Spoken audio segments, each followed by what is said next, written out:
የስምንተኛ ክፍል ትምህርቱን እስከሚያጠናቅቅ ድረስ አንድ አይኑ ያይ እንደነበር ይናገራል። ስምንተኛ ክፍል ስደርስ ነው አይኔ ሙሉ ለሙሉ የጠፋው ማለት ነው። እኔ አይኑ ይበራል የተባለችበት ቦታ ሁሉ ሄዳለች። እናቴ አይኑ ይበራል አይኑ ያበራል የተባለበት ቦታ ከጠንቋይ ቤት ጸበል ያልሄደችበት ነገር የለም።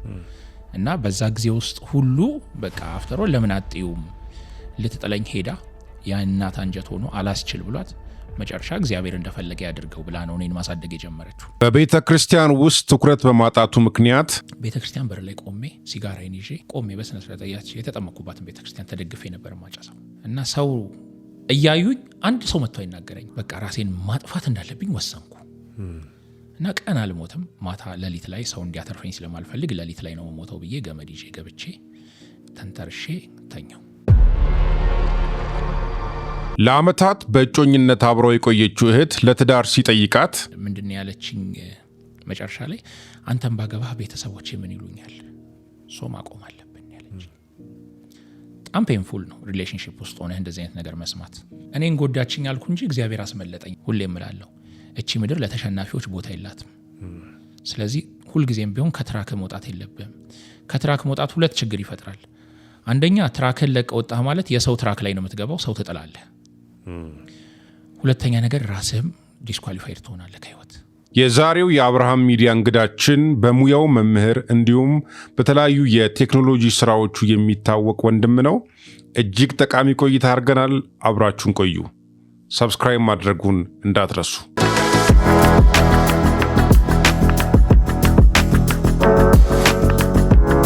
ወንድማችን እንኳን በደህና መጣ። እንኳን ደህና ቆየኝ አብርሽዬ። እኔ ሚሊን ብዙ ጊዜ ሳየው ቪዲዮ ላይ ቲክቶክ ላይ በጣም ጠንካራ የሆነ ፐርሰናሊቲ ነው ማየው። በጣም በብዙ ነገር ውስጥ አልፎ የተገነባ ማንነት እንዳለ ነው የሚሰማኝና ሚሊ ማን ነው? ልጅነቱ ምን ይመስላል? አስተዳደጉ ምን ይመስላል? ብታጫውተን። ተወልጄ ያደግኩት አዲስ አበባ ነው። 4 ኪሎ አካባቢ ነው ትውልዴም እድገቴም ማለት ነው። እና እንግዲህ አይነ ስውር ስትሆን ወይም አንድ ቤተሰብ ውስጥ አይነ ስውር ሆነ ስትገኝ ስትኖር ብዙ ቻሌንጆች አሉት። ለዛ ሰው ብቻ ሳይሆን ለቤተሰቡም ጭምር ማለት ነው። እና እኔ መጀመሪያ ስወለድ አይነ ስውር አልነበርኩም። ከተወለድኩኝ በኋላ የ8 ወር ልጅ እያለሁ ቴክ ኬር የምታደርገኝ አክስቴ ነበረች። በሰዓቱ እናቴ ቢዚ ስለምትሆን በዛ ምክንያት እንግዲህ እሷ በሆነ አጋጣሚ ወጣ ብላ እስክትመለስ ድረስ በተፈጠረ ነገር ነው ወድቄ ነው እንደዚህ ሆኗል የሚለው ነገር የተፈጠረው ማለት ነው አይነ ስውርነት የመጣው። ከዛ ጊዜ በኋላ ግን ሙሉ ለሙሉ አይነ ስውር አልነበርኩም። ከተወሰነ ጊዜ በኋላ እችኛዋ የግራዋ አይኔ ታይ ነበረ እና ዋይት ኬን አልጠቀምም እስከ ቅርብ 97 ዓመተ ምህረት ድረስ የ8ኛ ክፍል ተማሪ ሆኜ ድረስ ዋይት ኬን አልጠቀምም ነበር። በኖርማል ራሴን ችዬ ነበር መንቀሳቀስ የነበረው ማለት ነው ያለ ዋይት ኬን እርዳታ። አይነ ስውር አልነበርኩም። ሌጋል ብላይንድ ነኝ፣ ግን ደግሞ ይሄንኛው አይኔ ያያል። ራሴን በደንብ ሰርቭ ያደርገኛል። መንገድ መሄድ ምንም እያንዳንዱ ነገር ላይ አልቸገርም ነበረ። እና መጀመሪያ ጊዜ ትምህርት ከመጀመሪያ በፊት ምን አስብ ነበር መሰለህ? ትምህርት በጣም እፈልጋለሁ መማር እና ያንን እፈልግ ስለነበር ሁልጊዜ ቤተሰብ እንደውም ትምህርት መች ነው የምገባው ብሎ ሲጠይቁኝ የምትገባው መች ነው ብሎ ሲሉኝ አህያ ቀንድ ሲያወጣ ነበር እምላቸው። እና በቃ መቼም ትምህርት ቤት ምገባ መስሎኝ አያውቅም። ግን ደግሞ እናቴ በጣም ጠንካራ ነበረች። ከልጅነቴ ጀምሮ በጣም በጥንካሬ ነው ያሳደገችኝ የነበረው። ምክንያቱም ብዙ ቻሌንጆች አልፋለች። የአይነ ስውር ልጅ እናት ሆኖ መኖር በራሱ ከባድ ነው። ብዙ ነገር ይሏት ነበር፣ ወስደሽ ጣይው ይሏት ነበር በልገና ልጅ እያለው። እንዲህ ከምትሰቃይ ወደ በኋላ በደንብ እናነሳዋለን። በተለይ እኔ አይኑ ይበራል የተባለችበት ቦታ ሁሉ ሄዳለች እናቴ። አይኑ ይበራል አይኑ ያበራል የተባለበት ቦታ ከጠንቋይ ቤት ጸበል ያልሄደችበት ነገር የለም። እና በዛ ጊዜ ውስጥ ሁሉ በቃ አፍተሮ ለምን አጥዩም? አንደኛ ብትጥዩ እኮ እነሱ የሆነ ድርጅት ይወስደዋል በደንብ ያሳድጉታል ምናምን የሚል ነገር ነበራትና ከአንዴም 2-3 ጊዜ ልትጠለኝ ሄዳ ያ እናት አንጀት ሆኖ አላስችል ብሏት መጨረሻ እግዚአብሔር እንደፈለገ ያድርገው ብላ ነው እኔን ማሳደግ የጀመረችው። ከዛ በኋላ ግን ያው ትምህርት ሁልጊዜም እንዳልኩ ትምህርትን አስባለሁ ምናምን። ከዛ በኋላ በአንድ አጋጣሚ አንድ አጎት አለኝና እሱ አንድ ሌላ የሚያውቀው አይነ ስውር ነበር። በሱ በኩል የትምህርት እድል ሊገኝ እንደሚችል ተሰማና እሱ መፈለግ ተጀመረ። እሱ እየተፈለገ በመሃል የምስራች የሚባል አንድ ድርጅት አለ 5 ኪሎ አካባቢ። እሱ ድርጅት መስራች ነው የሆኑት አቶ አማረ ይባላሉና በሳቸው በኩል የሻሸመኔ እድል ተገኘልኝ። ከዛ እንግዲህ የ8 ዓመት ልጅ እያለሁ 1990 ዓመተ ምህረት ላይ ወደ ሻሸመኔ መሄድ ነበረብኝ። እዛ ሄድኩኝ። እንግዲህ እንዳልኩ 8 ሙሉ ለሙሉ እንደውም አልሞላኝም ያኔ ወደዛ ሲሄድ ከባድ ጊዜ ነበር። ከቤተሰብ ተለይታ አታውቅም ምናምን ብዙ ለበዛ ላይ የምትሄደው ምን አይነት ዓለም ላይ እንደሆነ አታውቅም። ከአዲስ አበባ ውጪ ነው። እኔ የለመድኩት ላይፍ አለ ይሄ ከጎረቤት ጋር ምናምንና እሱ ሁሉ ነገር አይኖርም። ሰው በዛ ምክንያት ትንሽ ስሜቱ ጥሩ አልነበረም። ግን አፍተር ኦል መልመድ አይቀርም አይደል? ትለምዳለህ። የግድ ደግሞ መማርም ስላለብኝ ትምህርት ቤቱም ያን ያህል ከባድ አልነበረም። ሁሉንም ነገር ያቀርብልናል። የምናጣው ነገር የለም። ራሱን የቻለ ዓለም ነው ያ ትምህርት ቤት። ብዙ ጊዜ የአይነ ስውራን ትምህርት ቤቶች ዓለም ናቸው ለኛ። ምክንያቱም በቃ የምንፈልገውን ነገር ያለምንም ሰው እርዳታ ያለምንም ነገር እንደፈለግን ተሯሩጠን የምናደርግበት ስለሆነ ግቢውም ለዛ እንዲመች ተደርጎ ስለሚሰራ በጣም በቃ ዓለም ሆኖ ነው የምታገኘውና ከዛ ጋር ተያይዞ በጣም የተወሰነች ጊዜ ነበር የተቸገርኩት። ከዛ ትምህርት እዛ እስከ 6ኛ ክፍል ነው የሚያስተምሩት። በጥሩ ሁኔታ ተማርኩኝ።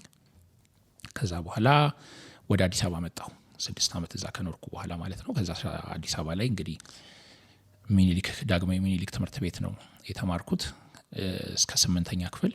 ያው 9ና 10 እዛው ነው የተማርኩት። ግን 8 ላይ እንትን ያልኩት ለምንድን ነው ልክ 8ኛ ክፍል ስደርስ ነው አይኔ ሙሉ ለሙሉ የጠፋው ማለት ነው። እና በጣም ከባድ ጊዜ ነበር ያን ጊዜ። ሰዎች ስለ አለማየት ሲጠይቁኝ ብዙ ጊዜ አለማየት አይን መጨፈን ብቻ አይደለም እላቸዋለሁ። አይንን ስትጨፍን ላይት ላይ በተለይ አሁን እንደዚህ አሁን የካሜራ ላይት ባለበት ለምሳሌ አይንን ዝም ብለህ ብትጨፍነው ምንድነው የምትሆነው? የሆነ ቀይ ሆኖ ነጸብራቅ ይታያል አይደል? ሪፍሌክሽን ይታያልና አይነ ስውር ስትሆን ግን በቃ ጨለማ ነው። ምንም የምታየው ነገር የለም እና ትንሽ ያስደነግጣል። ቻሌንጂንግ ነበር። ከእህቴ ጋር ሲጫወት ነው ይሄ ነገር ሀፕን ያደረገው። እሷን በሰዓቱ ትንሽ ተጎድታለች። ይሄ በመሆኑ ማለት ነው ማለት እንደ አጋጣሚ የተጫወተን የተወረወረ ነገር ነው የመታኝ። ከዛ በፊት ኳስ በጣም ወዳለሁ በነገር ላይ እና ኳስ ሲጫወት ነው ነገሩ የተጀመረው። ከዛ ከትምህርት ቤት ከክላስ ወጣ እንደሚሮጥ ልጅ ነበር፣ እሱም መታኝ። ከዛ በኋላ ያው እንትን ሲሆን ሲስተር የወረወረችው ነገር እንዳጋጣሚ መታኝና ከዛ ሙሉ ለሙሉ ጠፋ ማለት ነው። ግራይኔ ማለት ነው። አዎ ግራይኔም ሙሉ ለሙሉ ጠፋ። ከዛ በኋላ ኬን መያዝ ነበረብኝ። በጣም ጥያቄ ነበረብኝ። እንዴት ነው የሚገርም ሞቢሊቲ ተምሬያለሁ። እንዴት መንቀሳቀስ አለብኝ፣ አይነ ስውር እንዴት ነው የሚንቀሳቀሰው የሚለው በደንብ ተምሬያለሁ ሻሸመኔ ያለው። ግን ልክ ስወጣና ይሄ ነገር ሀፕን ሲያደርግ ደነገጥኩ። በቃ እንዴት ነው የምሆነው፣ እንዴት ነው የምወጣው፣ እንዴት ነው የምገባው የሚለው ነገር እና አስታውሳለሁ። ሰፈራችን አንድ ይኖር የነበረ ሰው ነበር፣ ይዞኝ የሚወጣ ይዞኝ የሚገባ የነበረ። ከዛ በኋላ ያው የሆነ ቀን በቃ ለራሴ ነገርኩት እና እናቴ እንዳልኩ በጣም ጠንካራ ነች እና ምንድነው ልትበቀል ነው ውጣ ትለኛለች፣ መውጣት አለብህ እንዲህ ትለኛለች። እና ከዛ የእሷ ግፊት ተጨምሮ በቃ መውጣት አለብህ ብዬ ለራሴ ነገርኩት። ከዛ ራሴን ለመጀመሪያ ቀን እደጅ ብቻዬን ሳገኘው የተሰማኝን ደስታ ልነግር አልችልም። ምክንያቱም ቤት ነው መሆነው ብለህ የምታስብ ሰው መውጣት ችለህ በራስህን እደጅ ስታገኘው የሚሰማህ ደስታ በጣም ትልቅ ነው እና በጣም ደስተኛ ሆንኩኝ ምናምን። ከዛ በኋላ ግን እግዚአብሔር ይመስገን እስካሁን ድረስ እንግዲህ ወጣለሁ ገባለሁ እንደፈለግኩና እንዲህ እያልኩ ሃይስኩል ደረስኩ። ሃይስኩል ገባው፣ ሃይስኩል ተማርኩኝ። ከዛ ኮሌጅ ኮተቤ ነበር የገባሁት። እዛም ጥሩ ጊዜ ነበረኝ እግዚአብሔር ይመስገን። የክርስትና ህይወት ሃይስኩል ላይ በተወሰነ መልኩ ነበር። ከዛ ግን ኮሌጅ እያለሁ በጣም ብዙ ነገር ያሳዩኝ ብዙ ላይፍም መጥፎም ጥሩም ነገር ያየሁበት ነው ያቺ 3 ዓመት ከእግዚአብሔር ጋር። መጨረሻ ላይ እግዚአብሔር ይመስገን ነገሮች እንዲህ እንትናሉና ከኮሌጅ ከወጣው ከተመረኩ በኋላ ወደ በኋላ የምናነሳቸው ብዙ ጣውረዶች አሉ። ተማሪ ሆኜ ያለፍኳቸው በአስተዳደግም ሁኔታ ላይ እንደነገርኩ እናቴ ብዙ መከራ አልፋለች። በጣም ብዙ ጠንቋይ ቤት ስትሄድ ከጓደኛዋ ጋር አንድ ጊዜ እንደውም እየነገረችኝ አስታውሳለሁና ልክ ያው የሚደረጉ ስርዓቶች አሉ አይደለ? እና ትኩስ ጀበና መያዝ ነበረባት እላይዋ ላይና አላረገውም አለች። እናቴ ምን ትላለች ሁል ጊዜ ከፈለገ ይግደለው እንጂ እግዚአብሔር እኔ አንተ የምትለኝን አላረግም ትላለች ሁሌ። ጠንቋዩ ነው። አዎ መሄዷ አይቀርም፣ ትሄዳለች፣ ያድንልኛል። ከዛ ግን እንዲያርጊ ሲሏት አታረግም። እና የእሷ ጓደኛ ነበረች፣ አሁን በህይወት የለችም። እሷ ያንን ስርዓት እሷ አደረገችላት እና ምንም ነገር ግን የተፈጠረ ነገር የለም። ከዛም አልፎ ብዙ ነገር አንድ ጊዜ እንደዚሁ እሱ የለበሰውን አይነት ልብስ ነው እሷ የሚያረገውን አይነት ጌጥ አርጋለች እሷ። እና እንግዲህ መንፈሱ አልወርድ አለ ተብሎ ያዛጋል፣ ያፋሽጋል፣ ምን ይላል።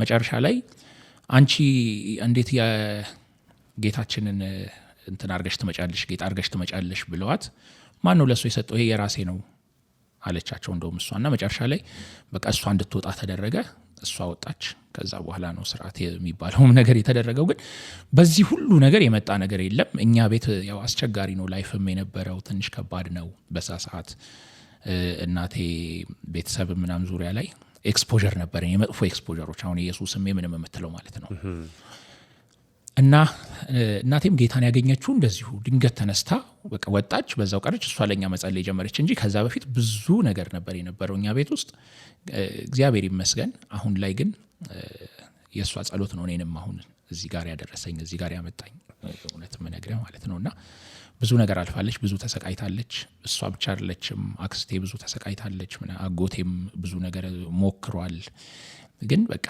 አፍተር ኦል እግዚአብሔር የፈቀደው ነገር ነውና በህይወት ውስጥ የሚሆነው ይሄ ሁሉ ነገር አልፎ ዛሬ ላይ እዚህ መጣው ማለት ነው እግዚአብሔር የተመሰገነ ይሁን ሚላይ ማየትንና አለማየትን እንዴት ታይዋለ ያው አንተ እስከ 8ኛ ክፍል ድረስ ነገሮችን ታይ ነበር ከዛ በኋላ ነው አይነ ደግሞ ሙሉ በሙሉ እንትን ያለውና አለማየትንና ማየትን እንዴት ታያችኋለ አለማየት እውነት ለመናገር አጀማመሩ ከባድ ነው ታዳጊ ሀገር ላይ ሲሆን ደግሞ የበለጠ ይከፋል ማለት ለምንድነው ይሄን ምልህ የህይወት እድልህን ብዙ ነገርህን ነው የምትቀይረው ባለማየትህ አንድ እኔ አሁን ለምሳሌ ያው ኦፍ ዘ ማይክም ስናወራ ነገር ያለው ከኮምፒውተር ጋር የተያዘ ነገር በጣም ወዳለሁ ኮምፒውተር ሳይንስ ብማር በጣም ደስ ይለኝ ነበር ግን አልሆነም ያ ያልሆነው ለምንድነው ኢትዮጵያ ውስጥ አማላይ ሰው በመሆኔ ወይም አይነ ስውር በመሆኔ ነው ኢትዮጵያ ውስጥ ያው ኢትዮጵያ ውስጥ በመሆኑ ነው ሌላው ሀገር ላይ ቢሆን ምናልባት ልሆን ይችል ይሆናል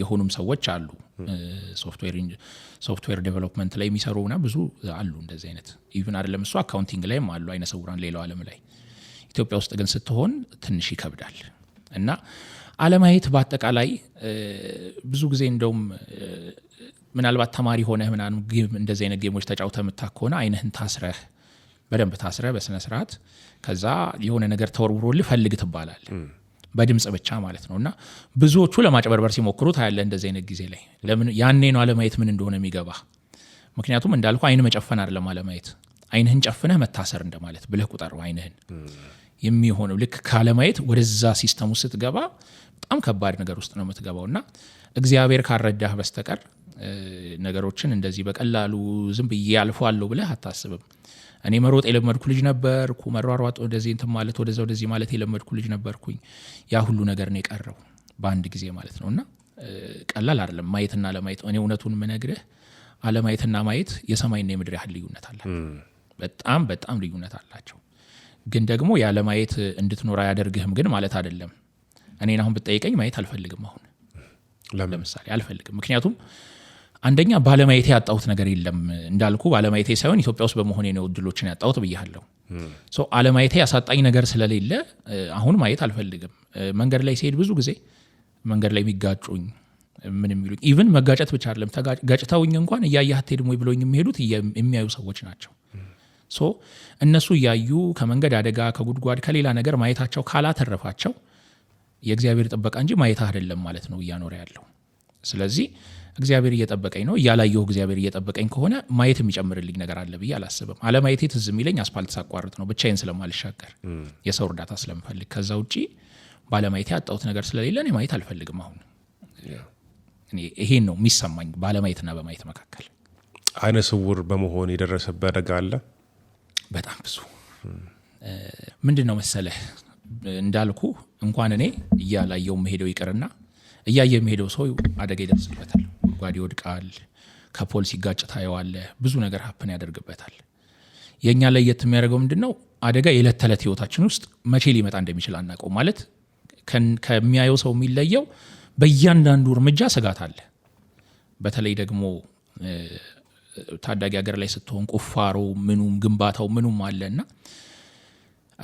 እኔ ሁለት ገጠመኞችን ላንሳለህ አንድ ጊዜ ላፍቶ እንደዚህ ሳትሆን በፊት እየተሰራ ያለ ታክሲ እየጠበቅኩ ነው ቆሜና ምንም በቃ እንትን አላልኩም ኤክስፔክት አላደረኩም ታክሲ የምጠብቅበት ቦታ ነው እንደዚህ አይነት ቦታ ላይ እንደዚህ ጉድጓድ ይኖራል ብላ አጠብቅም እና ታክሲ መጣ ልገባ ስል አንድ መሬቱ በቃ ካደኝ እንደዚህ እና ጉድጓዱ ጠባብ ነው በቃ በጣም አስታውሳለሁኝ። እግሬን እየፋቀኝ ነው የገባሁት እና ግን በፍጥነት በቃ ያደረኩት ምንድነው ዱላውን ወደ ውጭ ወረወርኩት። ኬኔን ወደ ውጭ ሲወረውሩ ሰው አላየኝም ነበር እና ሰው የመሰለው ከጉድጓዱ ውስጥ ዱላ እንደወጣ ነው እንትን ያለው። የሆነ ማጂክ ሁሉ ሳይመስላቸው አልቀረም በዛን ሰዓት ማለት ነው። ምንድነው የተፈጠረው ነገር ነው ያሉት እና መጨረሻ እንደምንም ብዬ እጄን አውጥቼ ግን እንትን ስል እንዴ ሰው ገብቶ ነው ብለው መተው አወጡኝ። ከዛ ትንሽ ይሄ እግሬ አካባቢ ምናምን ተላልጦ ነበር፣ ጫማ የተወሰነ እንትን ብሎ ነበር። እሱን ቁጭ ብዬ አስጠርጌ ምናምን ወደ ቤት ሄድኩኝ። የተወሰነ ጊዜ ለመውጣት ተቸግሬ ነበረ። ምክንያቱም በሰዓቱ ምንም አይመስልህም ቤት ተገባለ። ከዛ በኋላ ግን ጉዳቱ ቆይቶ ነው የሚሰማ። ከሱ በላይ ግን የዛሬ አመት ከምናምን አካባቢ ላይ ይመስለኛል በጣም ከባድ የምለው ነገር የተፈጠረው። ችግሩ ነው ከባድ፣ ያደረሰብኝ ነገር አይደለም። አሁን እንደዚህ ሳወራው አንዳንዴ ቀላል ይመስላል። ካለፈ በኋላ እግዚአብሔርን የምናመሰግንበት ስለሆነ አቅልለን የምናወራው እንጂ መከራህን እንዳለፈ ውሃ ነው ትረሳዋለህ የሚለው መጽሐፍም እና የዛን ሰዓት ላይ የነበረው ድንጋጤ እንዲህ አልነበረም። ግን ምንድነው የሆነው? ቃሊቲ አካባቢ አንድ ጉዳይ፣ መኖሪያም እዛው አካባቢ ስለሆነ ገላን ከአንድ ቦታ መጣሁና ቃሊቲ ወረድኩኝ። እኔ የምወርድበት ቦታ ደረስኩና ታክሲ ላይ ነበርኩ። መጀመሪያ ከታክሲ ከኔ በዚህ በስተቀኝ ሳይድ የተቀመጠው በበሩ በኩል አሳለፈኝ እና ከታክሲ ውስጥ ወረድኩ እና እቺ ትንሽዬ ደረጃ ነገር አለች አይደለ? የኋላ ልክ ነገር እሷ ላይ ወጥቼ ቆምኩኝ። ሰውየው ታክሲ ውስጥ ተመልሶ ሊገባ እኔን ተመርኩዞ ነው ወደ ውስጥ የገባው። እንደዚህ ነገር ዘሎ ማለት ነው። እና ሲገባ እኔን ሙሉ ለሙሉ ፓወሩ እኔ ላይ ስለነበረ ገፍትሮኛል እና አንድ እግሬን ካደኝ። ከዛ ራሴን ለማዳን ሞክራለሁ ስል ለካ በጣም ረጅም ጉድጓድ ኦልሞስት ከ3 ሜትር በላይ የሚሆን ጉድጓድ ነው የነበረው እና በጣም ረጅም ርቀት ነው አየር ላይ ቆየሁት እውነት ለመናገር ማለት ነው። እና ቦርሳ ይዣለሁ። በሰዓቱ ትንሽ ከበድ ይል ነበር ቦርሳው። እሱም ተጨምሮ ቻ መሬት ላይ ሳርፍ ውስጥ የገባሁት በጣም ሰፊ ነው ጉድጓዱ። እግዚአብሔር ሲረዳኝ ውሃ አልነበረውም ውስጡ። ውሃ ቢኖር ምናልባት በህይወት ላልገኝ ይችል ነበር። ደረቅ ነው ሙሉ ለሙሉ። እሱ ብቻ አይደለም፣ ጉድጓዱን አየር ላይ ስትሆን ግራቪቲ ስላለ የሆነ እንቅስቃሴ ሞሽን ይኖረዋል አይደል? እና እንዲህ ዞር ነገር ባያረገኝ ኖሮ የኋለኛው የጭንቅላቴን ክፍል የሚያገኘኝ ድንጋይ ነበር፣ እንደዚህ ሹል የሆነ ድንጋይ። እሱም በጣም ነበር ሊጎዳኝ ይችል የነበረው። በጭንቅላት ነው የወደቀው? ሙሉ ለሙሉ በጀርባዬ ነው የወደቅኩት። እና ቦርሳ ስለያዝኩኝ ያው የተወሰነ ጭንቅላቴ እንደዚህ ተጋጭቶ ነው የሚመለሰው። ከዛ በኋላ ተነሳው። ድንጋጤም አለ። እጄን ወደ ላይ ብዘረጋ ምንም የምደርስበት ነገር የለም። በጣም ረጅም ነው ጉድጓዱ፣ ኦልሞስት 3 ሜትር ተኩልና ከዛ በላይ። እጄን ዘረጋ ወደ ላይ አልደርስም። ከዛ እንዴትም ብዬ እንደዚህ እንትኗን እየቧጠጥኩኝ ድንጋዩን እንደምንም እንትን እያደረግኩ የተወሰነ ርቀት እንትን ብዬ እጄን ስዘረጋ እጄ በጉድጓዱ በኩል የተወሰነች ጫፍ ታይታለች እና በፍጥነት መጡ ሰዎች። አንተን የገፈተሩ ሰዎች አላዩም እንዴ? መጀመሪያ በቃ ሄደ፣ ታክሲ ውስጥ ገባ ሄደ እና መጡ ወዲያውኑ። ከዛ 2 እጄን ይዘው ጎትተው አወጡኝ። ከዛ በኋላ ኬኔን በመሰላል ነው ወርደው ሄደው ይዘውት የመጡት። ርቀቱ ምን ያህል እንደሆነ ማለት ነው። በመሰላል ወርደው ይዘውልኝ መጡ፣ አቀበሉኝ። አመስግኛቸው ወደ ቤት ሄድኩኝ። የሚገርምህ ባለቤቴ ሄዳ በዛ ቦታው ድረስ ሄዳ ፎቶ አንስተዋለች ጉድጓዱን፣ የገባውበትን ጉድጓድ። እና በጣም ከባድ ነበረ በሰዓቱ። እግዚአብሔርን ግን የማመሰግነው ማለት እግዚአብሔር እንዴት እንደሚጠብቅህ የምታውቀው፣ ከምናውቀው ከማናውቀው አደጋ እንዴት እንደሚጠብቀን የምታውቀው። እንደዛ ሲሆን የቀበቶ የአንድ ዘለበትና ጀርባ አካባቢ ከመጋጋጥ ውጪ አንዳች ነገር አልሆንኩም፣ አንዳች ነገር። እና የሚገርመው ያን ቀን ባለቤቴ የሆነ ነገር ታያለች፣ ምግብ ኩክ እያደረገች ቤት። ምንድነው የሚታያት የነበረው? ሞቼ እኔ ለቅሶ ላይ ወንጌል ሲሰበክ ታያለች። እግዚአብሔር ደግሞ የተናገረን ነገር ብዙ ነው፣ ገና አልደረስንም። እና መጸለይ ጀመረች። በጣም በኃይለኛው መጸለይ ጀምራለች በዛን ሰዓት። በዛች ቅጽበት ቤተክርስቲያኔም ላይ እንደዚሁ የሞት መንፈስን እየተቃወሙ ይጸልዩ ነበር። በዛች ቅጽበት ሲገባኝ ያን ዕለት ቀላል ነገር አልነበረም የታሰበልኝ የነበረው። ግን እግዚአብሔር ይመስገን፣ እግዚአብሔር ከእያንዳንዱ ነገር ይጠብቀናል። እኛ እንደምናስበው አይደለም። አንዳንድ ጊዜ ሰዎች እኛ የምናያቸው ነገሮች እኛ የምንላቸው ነገር ቀላል ይመስሉናል የምናልፋቸው ነገሮች ግን እውነት ለመናገር እግዚአብሔር ምን ያህል እንደሚጠብቅ እግዚአብሔር ምን ያህል እንደሚረዳ የሚገባን ከዛ ነገር ወጥተን ስለዛ ነገር በመናወራ ቀን ነው። ልጄ እስከ ዛሬ ድረስ ይሳቀቃል። ያን ቀን በሆነው ነገር እስከ ዛሬ ድረስ ይስሩን አባዬ እኔ አብሬ ልሂድ ጉድጓድ እንዳትገባ አጠብቃለሁ። ይሄን ያክል መሳቀቅ የጨመረበት ይሄ ነገር ነው። ያቺ እለት ናት ነው ኢቭን ክረምት ላይ ምናምን አብሮኝ ነው የሚንቀሳቀሰው የነበረው አባዬ እኔ አብሬ ልሂድ ጉድጓድ እንዳትገባ አጠብቃለሁ። ይሄን ያክል መሳቀቅ የጨመረበት ይሄ ነገር ነው። ያቺ እለት ናት እና ያንን ሁሉ ነገር ሀፕን ያደረገበት ቀን በፍጹም ቀላል ሊመስል አይችልም ስናወራው ስላለፈ። ግን አንዳንዴ ነገሮችንን ያው እግዚአብሔር ስለረዳን እናወራዋለን እንጂ የነበረው ጊዜ ቀላል አልነበረም። ያ ጊዜ እንደውም አንዴ የዛች ሰሞን ትዝ ይለኛል መንገድ እየተሰራ አየና የኔ እናት ነበረች እና ከእሱን ይዛ ቁጭ ብላለች ከኋላ መኪና ላይ ኡፍ አለ። እኔ አሁንስ ከዚህ ሀገር አባቴን ይዤ ብሄድ ይሻለኛል አለ። ለምን ስትለው ይኸው ሊገሉብኝ ነው፣ እዚህም እየቆፈሩ ነው እዚህም እየቆፈሩ ነው አለ። በቃ ከዛ ጊዜ ጀምሮ ውስጡ የሚያስበው እንደዚህ ሆኗልና በጣም ተሳቋል። በጣም ነው የሚሳቀቀው፣ ቀላል አይደለም። እኔ እግዚአብሔርን አመሰግናለሁ። እንደውም ቲክቶክ ላይ ምናልባት አይተው ከሆነ አላቅም እንጂ አንድ ቪዲዮ ሰርቻለሁኝ። ወጥቼ ስገባ በሰላም ወጥቼ የምገባው በዚህ ኬን ምክንያት አይደለም። ምክንያቱም ይሄ ኬን እያለ ጉድጓድ ገብቼ ወድቄ አውቃለሁ። ከምንም አላዳነኝም። ያዳነኝም የጠበቀኝም እግዚአብሔር ነው። የእግዚአብሔር ጥበቃ እንጂ የማቴሪያል ድጋፍ ሰዎችን ያኖራል ብዬ አላስብም። እና ይሄን ይመስላል እንግዲህ አደጋ ካልክ ብዙ አለ። ግን እነዚህ ሁለት ጊዜያትን በጣም ማስታወሳቸው። ውሃ የሞላ ጉድጓድ ውስጥ የገባሁበት ጊዜ አለ። ውሃ የሞላ ጉድጓድ ውስጥ በፍጥነት ስለተደረሰልኝ ተርፌያለሁ። ብዙ ነገሮችን ታነሳለህ። አይነ ስውር ስትሆን የኛ ሀገር ማህበረሰብ አለ የሚያስበው። ለምሳሌ አንዳንድ ጊዜ ተላላፊ የሚመስላቸው ሰዎች አሉ። ይሄንን በጣም ቦልድ አድርጌ መናገር ፈልጋለሁ። አይነ ስውርነት ሄሪዲተሪ ሊሆንም ላይሆንም ይችላል። ይሄ መታወቅ አለበት። አንዳንድ ሰው አለ አሁን መንገድ ኢቭን አሻግረን ስለሆነ እንደዚህ አድርጎ ይዛል፣ እቺኛውን እንደዚህ ቻርኮ እንደዚህ ያደርገ ነው ይዞ ከሚሄደው እና ታዝናለህ በጣም። ኮሌታህን እንደዚህ አድርጎ እጅህን ይዞ ይሄዳል። የሚተላለፍባቸው የመሰለ በቃ የሆነ የሚሆኑ ይመስላቸዋል ነው ብዬ ማስበው አንዳንድ ጊዜ። እና አንዳንድ ጊዜ በእርግጥ እውቀት ከማጣትም እንዴት የሚያዝ እንዳለበትም ካለማወቅ ሊሆን ይችላል። ግን የፈለገ ነገር ቢሆን አንድ መታወቅ ያለበት ነገር አይነ ስውርነት ሁሌም መታወቅ ያለበት ነገር በየትኛው አጋጣሚ ሊመጣ እንደሚችል አይታወቅም። የትኛውም አካል ጉዳት ሰው ይሄንን አያስብም። እና ምንድነው በሪሌሽንሺፕ ውስጥ ጓደኛ ነበረች እና አብራኝ እያለች ምንድነው ያለችኝ መጨረሻ ላይ አንተም ባገባህ ቤተሰቦቼ ምን ይሉኛል፣ ሶ ማቆም አለብን ያለች። በጣም ፔንፉል ነው ሪሌሽንሺፕ ውስጥ ሆነ እንደዚህ አይነት ነገር መስማት። አብራችሁ ቆይታችሁ ማለት ነው። እና በቃ ተተዋዋል ማለት the only thing ልታረግ የምትችለው ይሄንን ነው። በቃ መተው ነው የምትችለው። እና እግዚአብሔር ያበረታሃል፣ እግዚአብሔር ያጠነክራል በነገሮች መካከል በምታልፍበት ጊዜ ሁሉ።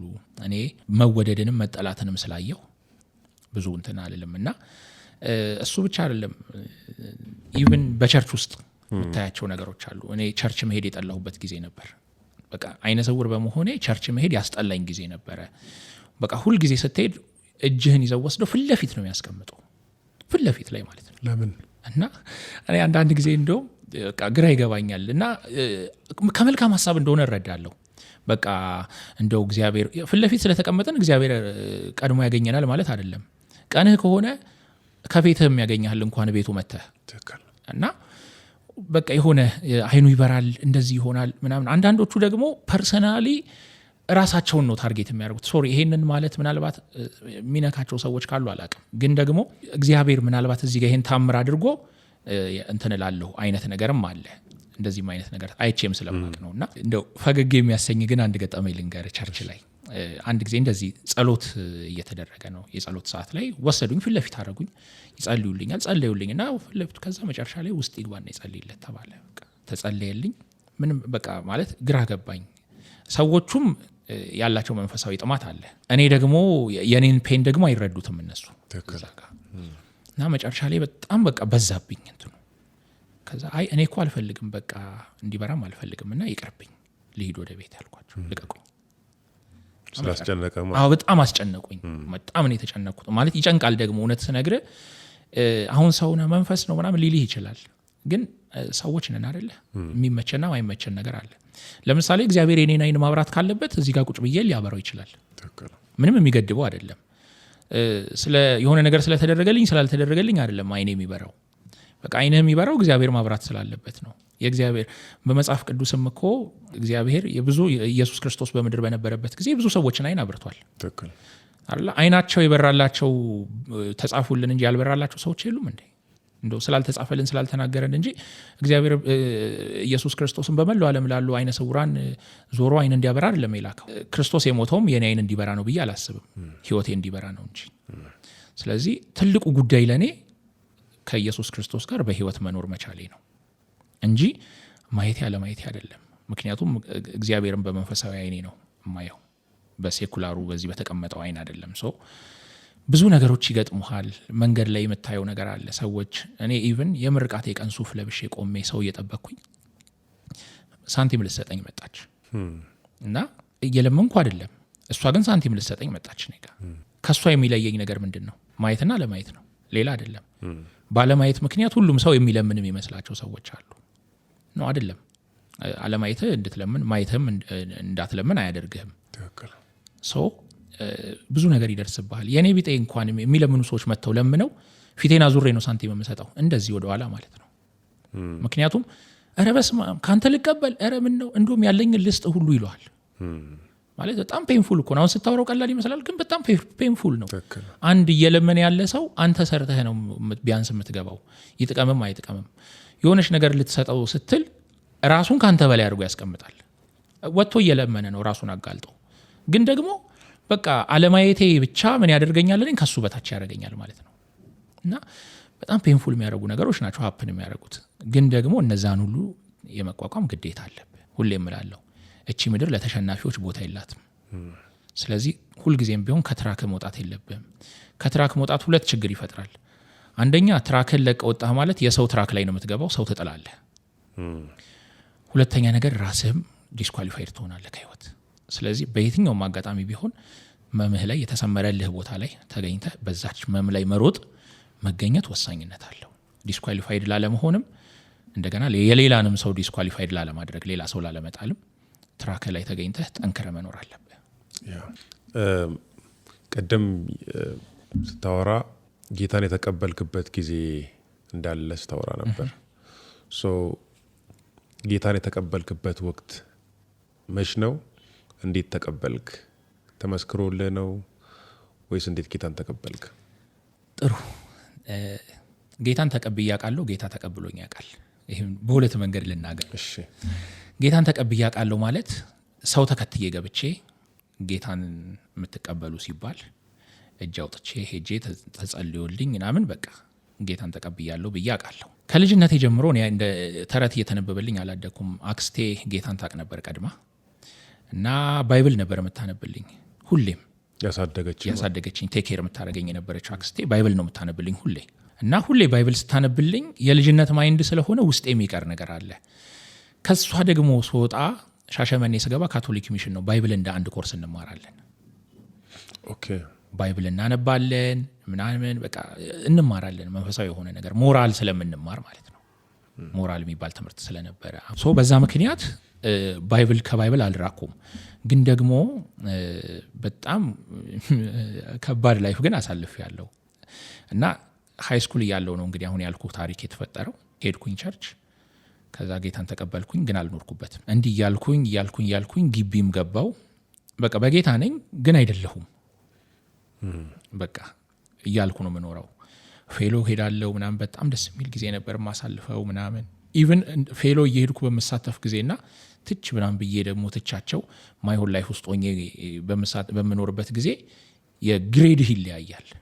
ከእግዚአብሔር ጋር ሆነ የምትሰራው ስራ ከእግዚአብሔር ውጭ ሆነ የምታደርገው ነገር ምንም ኢቭን ጥሩ ነገር ብታመጣ ይለያያል፣ ሳቲስፋክሽኑም ይለያያል። እና እንደዛ የሆንኩ ሰይጣን በጣም ተዋግቶኛል። ዘፋኝ ልሆን ጫፍ የደረስኩበት ጊዜ ነበር።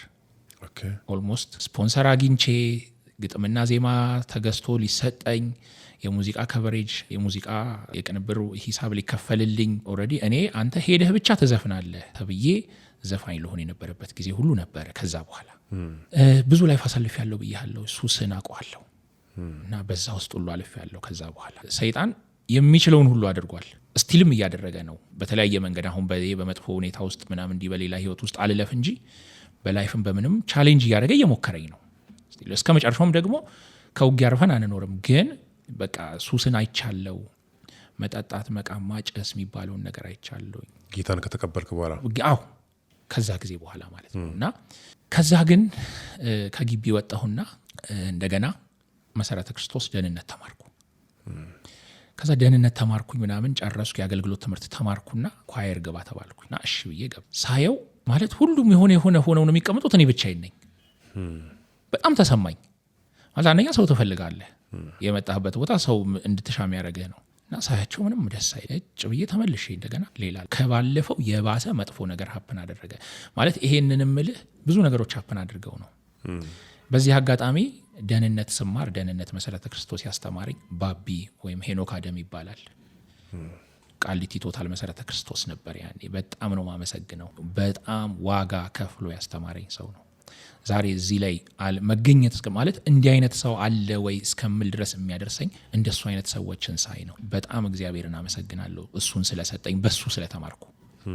በጣም የእግዚአብሔር ነገር ያለበት ያ ብቻ ሳይሆን ነብስ እንዲጠፋ የማይፈልግ በቃ የተከፈለው ዋጋ ተከፍለ የለም እያስባልኩት ሁሉ ጠብቆ የሚያስተምረኝ በጣም ነው ማመሰግነው በዚህ አጋጣሚ እሱንና እሱ ተጨምሮበት ምናምን ሁሉ ነበረ።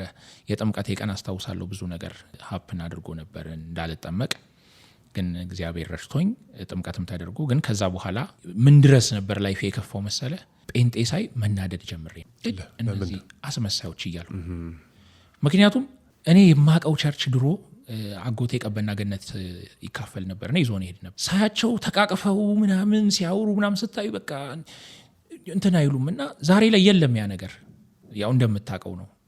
እና እኔ ኤክስፔክት ያደረኩት ያንን ላይፍ ነው። በቃ ማለት ይሄ በቃ እርስ በርስ የምትዋደደው ግሩፕ የሌለበት በቃ ዝም ብለህ አብረህ ቁጭ ብለህ ሁሉም አንድ ላይ የሚሆንበት ምናምን ነበር ኤክስፔክት ያደረኩትና እንደዛ አይነት ሳይሆንልኝ ሲቀር ይሄንንማ ዓለማዊም ላይ ህይወት ላይ እኮ ነበር ግሩፒንግ ለመሆን ማለት ፔንፉል ያደርጋል። አንዳንድ ነገሮች ለምሳሌ አንተ የሆነ ቦታ ሰው ይዞ መጥቶ አንተን ትቶ ከሌላ ሰው ጋር ሆኖ ሲያወራ አንተ ብቻህን ቁጭ ስትል ምናምን ሀሳብ ማትሰጥበት ቦታ ስትሆን ለምንድነው መጣው እዚህ ሁሉ ማለት ትጀምራለህ። ለምንድነው መጣው ብለህ ስትቀር ደግሞ ሰይጣን አሁን አገኘው ብሎ ይዛል ማለት ነው። እና እንደዚህ አይነት ጊዜ ላይ ሁሉ አልፍ ያለው። ከዛ በኋላ ኢቭን ልሞት የነበረበት ጊዜ ራሴን አጠፋለሁ ብዬ የወሰንኩበት ጊዜ ነበረ። ለምን? እንዴት? ከኮሌጅ ልወጣ አካባቢ ላይ ማለት እኔ ላይፍ ቀላል አይደለም፣ ብዙ ነገር ታልፋለህ። እና በቃ ራሴን ማጥፋት እንዳለብኝ ወሰንኩ። እና ቀን አልሞትም፣ ማታ ሌሊት ላይ ሰው እንዲያተርፈኝ ስለማልፈልግ ሌሊት ላይ ነው ሞተው ብዬ ገመድ ይዤ ገብቼ ተንተርሼ ተኛው። ኢቭን ሌሊት ላይ እንዳያመልጠኝ ሞቴ እንዳያመልጠኝ ሰው ቀጠሮ ይዛል። ቀጠሮ ሁሉ ያስኩበት እና ራሴ ስነቃ ያገኘሁት ድምጽ ይሰማኛል ተኝቼ እና እማቃቸው ሰዎች ናቸው የሚሰማኝ ድምጽ። እና ግራ ገባኝ። ምክንያቱም ኦልሬዲ በቃ ይሄ እንዴት ነው አንዳንዴ በህልሜ ነው በእውኔ ነው ብለህ የምታስበው ነገር አለ አይደል? እንደዛ ነው ፊል ያደረኩትና መሞት እንዳለብኝ ነው ማስበው የነበረው። ከዛ በኋላ ነጋ፣ ተነሳው፣ ስልክ ተደወለልኝ። ስልኬን አነሳውና ቤት ስል እንዲህ ሆኗልና ተስተካክሎልሃል፣ እንደዚህ ሆኖልሃል ተብሎ ኦኬ። ምንም አላልኩም። ቀጥ ቤት ተነስቼ ወጣሁ። ምንም ሳልናገር ታክሲ ላይ ሆኜ ስልክ ተደወለልኝ ድጋሚ ሌላ ጓደኛዬና እባክህ ይሄን ጊዜ ለቅሶ ነበር የምትመጣው፣ ትናንትና እንዲህ ሆኜ እንዲህ ነገር ሆኜ ራሴን አጠፋለሁ ብዬ ወስኜ እንደዚህ አድርጌ ነበር። ግን ለካ ምንም ሌላ ነገር ማለት አይጠብ መሰንበት ደግ ነው የሚባለው፣ ጥሩ ነው። በማደሬ መልካም ነገር ሰማና ከዚህ በኋላ ሞትን እንዳላስብ አደረገኝ ምናምን እያልኩት ለሱ ነግረዋለሁ። እና አጠገቤ የተቀመጠው ሰው ይሄንን ሲሰማ ምን ይለኛል? የምታወራውን ነገር እየሰማሁ እና እውነቱን የምነግርህ እኔ አሁን በቃ ልሞት ነበረ፣ መሞት አለብኝ ብዬ ወስኜ ራሴን ለማጥፋት ነበር የምሄደው። አሁን ግን አንተ ይሄንን ነገር ስትናገር ከመሞት ለካ መኖር ለውጥ ያመጣል የሚለውን ነገር ስታወራ ውስጥ የተነካ። አመሰግናለሁ። እዛው ታክሲ ውስጥ አመሰግናለሁ። ራስን ልታጠፋ የነበረው አንተ ለመሞት ሳይሆን እኔ ልታድን ነው። እንዲህ ነው ያለኝ። ያን ቀን ምን አመለካከት ገባልኝ? በጣም ጠቃሚ ሰው እንደሆንኩ ማሰብ ጀመርኩ። እንኳን ለማቀው ሰው ለማላቀው ሰው ጠቃሚ መሆን የገባኝ እና ምን ማለት ጀመርኩኝ? እዚህ ምድር ላይ ከ8 ቢሊዮን ህዝብ በላይ አለ። ለዛ ሁሉ ሰው እኔ መኖር ያስፈላጊ ነው። ምክንያቱም ማንን በየት አጋጣሚ አግኝቼ ምን እንደማደርግ ስለማይታወቅ የማይጠቅም ሰው የለም። የማይጠቅም ሁኔታ ሊኖር ይችላል እንጂ የማይጠቅም ሰው የለም። ይሄ ሀሳብ ውስጥ የገባ ከዛች ጊዜ ጀምሮ ስለ መሞት ማሰብ በቃ ፈሪ ሰው ነው ራሱን የሚያጠፋው ማለት ጀመርኩ። መጋፈጥ ያቃተው የከበደው ሰው ነው ራሱን የሚያጠፋው። ያ ደግሞ ፍርሃት ነው፣ የሚመጣውን ነገር ከመስጋት ነገ ምን ሆናለሁ የሚለውን ነገር ከማሰብ። ግን ይሄንን ሁሉ ትቶ መጽሐፍ ቅዱስ እንደሚናገር አስቀድማችሁ የእግዚአብሔር መንግስትና ጽድቁን እሹ ሌላ ሁሉ ይጨመርላችኋል ነው የሚለውና የሚጨመረውን ነገር እያሰብኩኝ ከምሞት የሚያስጨምረውን ይዤ ብኖር ይሻለኛል። ዋው! ስለዚህ ይሄንን ውስጤ እንትን አደረግኩት። ከዛ ያቺ ቀንን ሁሉ ታልፋ ነው ኢቭን ደህንነት ሁሉ አልፎ ድጋሚ እንደገና ወደ ኋላ መመለስ የመጣው። ከዛ ቤተክርስቲያን በር ላይ ቆሜ ሲጋራዬን ይዤ ቆሜ በስነ ስርዓት የተጠመኩባትን ቤተክርስቲያን ተደግፌ ነበር ማጨሰው። ኤምኬሲ።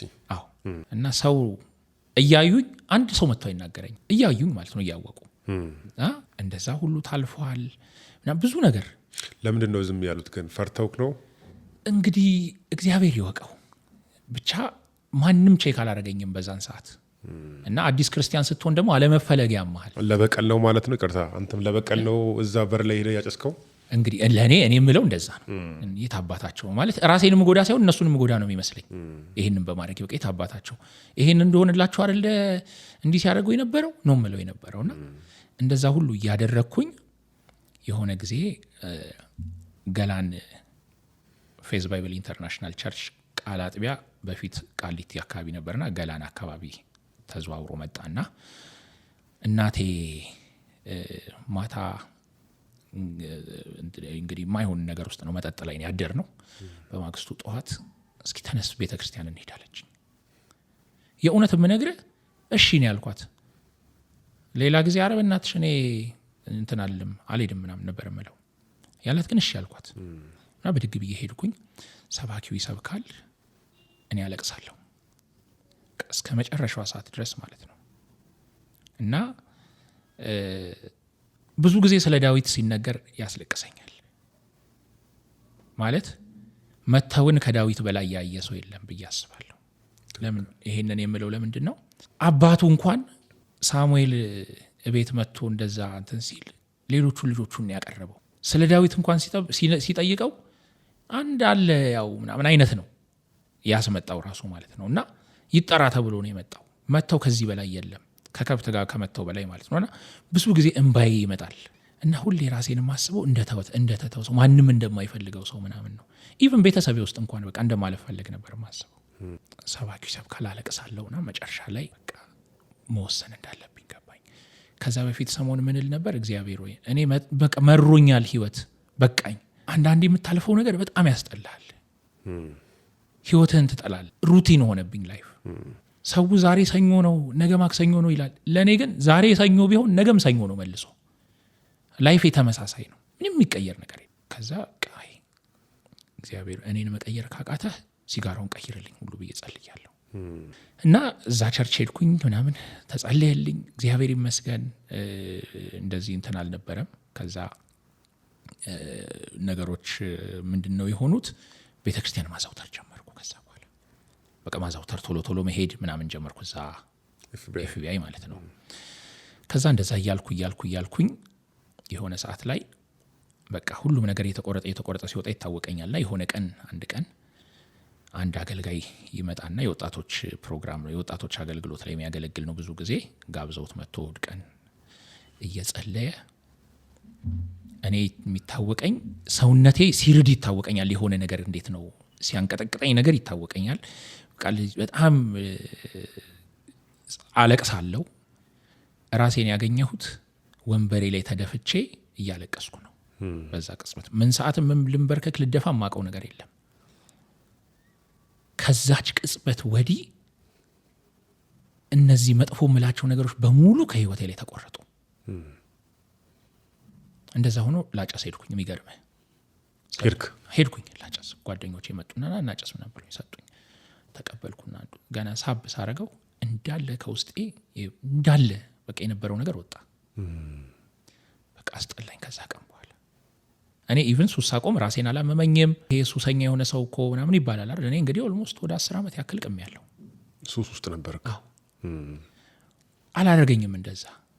ምክንያቱ ምንድነው? እግዚአብሔር ነው የነቀለልኝ።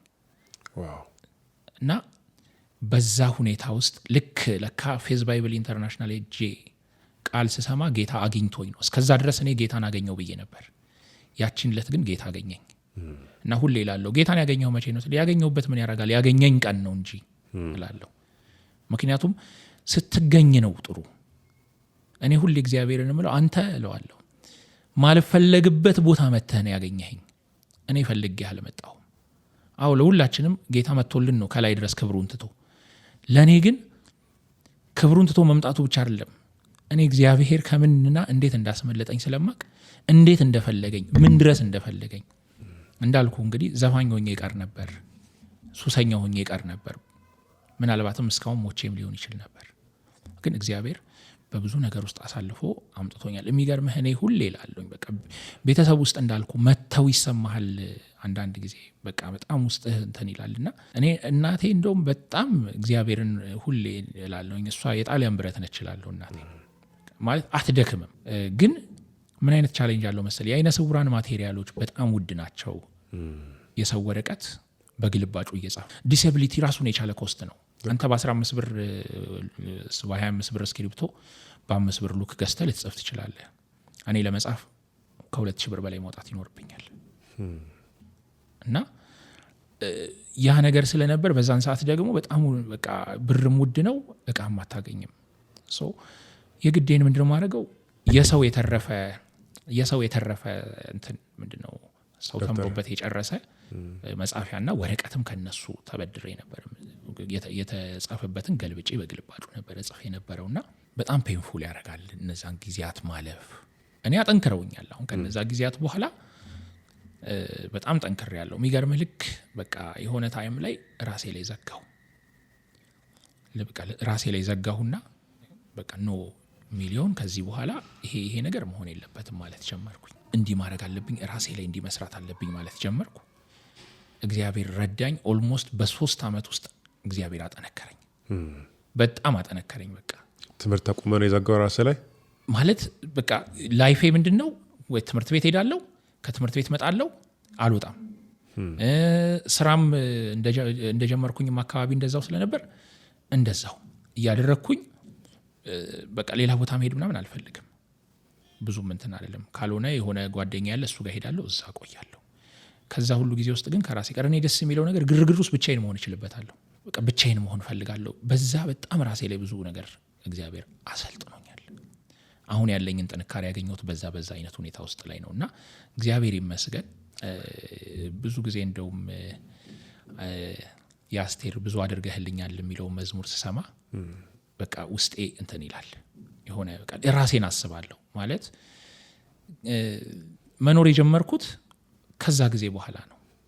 በቃ እንደተደረገልኝ ልክ ሲገባኝ በቃ እንደዚህ አድርጎልኛል፣ አሁን እኔም ሰው ሆንኩ ማለት ነው ማለት ጀመርኩና በቃ በህይወቴ ውስጥ በጣም ትልልቅ ነገሮችን እንዳስብ ያደርገኛል። አሁን የእሷን መዝሙሮች ስሰማ በተለይ ሁለት መዝሙሮቿን በጣም በቃ ውስጤ እንትን ይላልና በተለይ ብዙ አድርገህልኛል እኔ በጣም ራሴን እንትን እምልበት ነው። በቃ ሁሌም የትም ቦታ ስሆን ስዘምረውም ስለዛ መዝሙርም ስናገርም ውስጤ በጣም ደስ የሚሰኝበት በጣም እግዚአብሔርን የማመሰግንበት ምክንያቱም በቃ እንዴት የተደረገልኝን ነገር የማስብበት አንዳንዴ ተናግሬ እንኳን አልጨርሰው በቃ ከቃላት በላይ የሆነ ነገር ነው እግዚአብሔር በህይወቴ ውስጥ የሰራው። እኔ አለመሞቴ አይደለም የሚገርመኝ፣ መኖሬ ነው የሚገርመኝ። ማለት መኖሬ ነው የሚገርመኝ ስለ ትኖራለህ መኖርን እኮ ዝም ብሎ የሆነ አይነት ላይፍ ልትኖር ትችላለህ። እኔ ግን እግዚአብሔር ያደረገልኝ ነገር ስቲልም እያደረገልኝ ያለው ነገር ባልኖረኝ ነገር ነው እየኖርኩ ያለሁት። እግዚአብሔር ያለ በትክክል እያኖረኝ እያየው ነው ያለሁት ስቲል አሁንም ድረስ።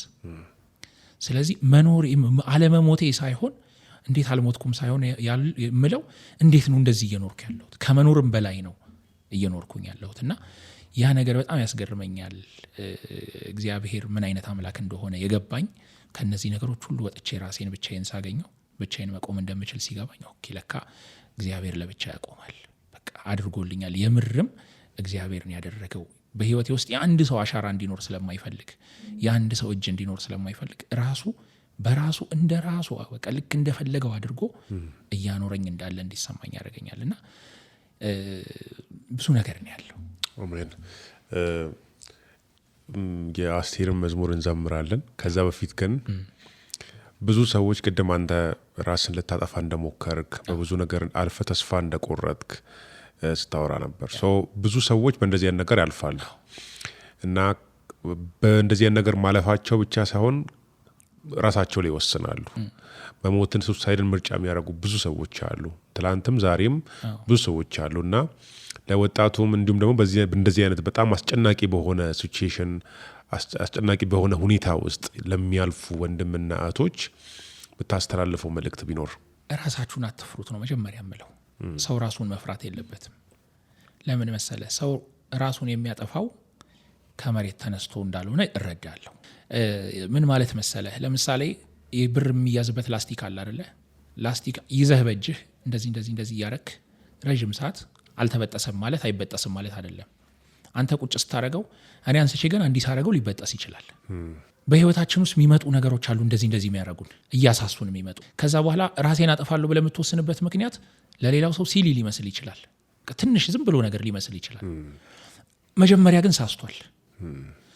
ምንድነው በሳሳ ጊዜ ከራሱ ጋር ያልነበረው ግንኙነት ነው ተደራርቦ እዚህ ጋር የሚያመጣው ራሱ ላይ እንዲወስን የሚያመጣው። የመጀመሪያው ነገር ሰው ከራሱ ጋር ግንኙነት ማድረግ አለበት፣ ማውራት አለበት፣ ከራሱ ጋር መነጋገር አለበት፣ ያጠፋውን ጥፋት ራሱን ማረም መቻል አለ። ከዛ ባለፈ ግን በጣም አስጨናቂ ሁኔታ ውስጥ ሊገባ ይችላል፣ በጣም ከባድ የምትለው ሁኔታ ውስጥ ሊገባ ይችላል። እነዛ ሁኔታዎች ጋር ስትገባ የመጀመሪያው ነገር መደበቅ ነው። እኔ ከእግዚአብሔር ጋር ነው ማለት እግዚአብሔር በቃ በጣም ሲጨንቀኝ አሁን የተማርኩት በቃ ከእግዚአብሔር ጋር ነው የምደበቀው። ጌታ ሆይ አንተ ምን እንደምታረግ ታውቃለህ። አንዳንድ ጊዜ ወንድ ሆነ ቤተሰብ ውስጥ አሁን ቤተሰብ ላይ ሆነ እኔ አሁን ስቲል ማለት ነው ራሴን ላጠፋ የምችልባቸው ብዙ ሁኔታዎች ሀፕን አድርገው ያውቃሉ፣ ግን አስቤው አላቅም።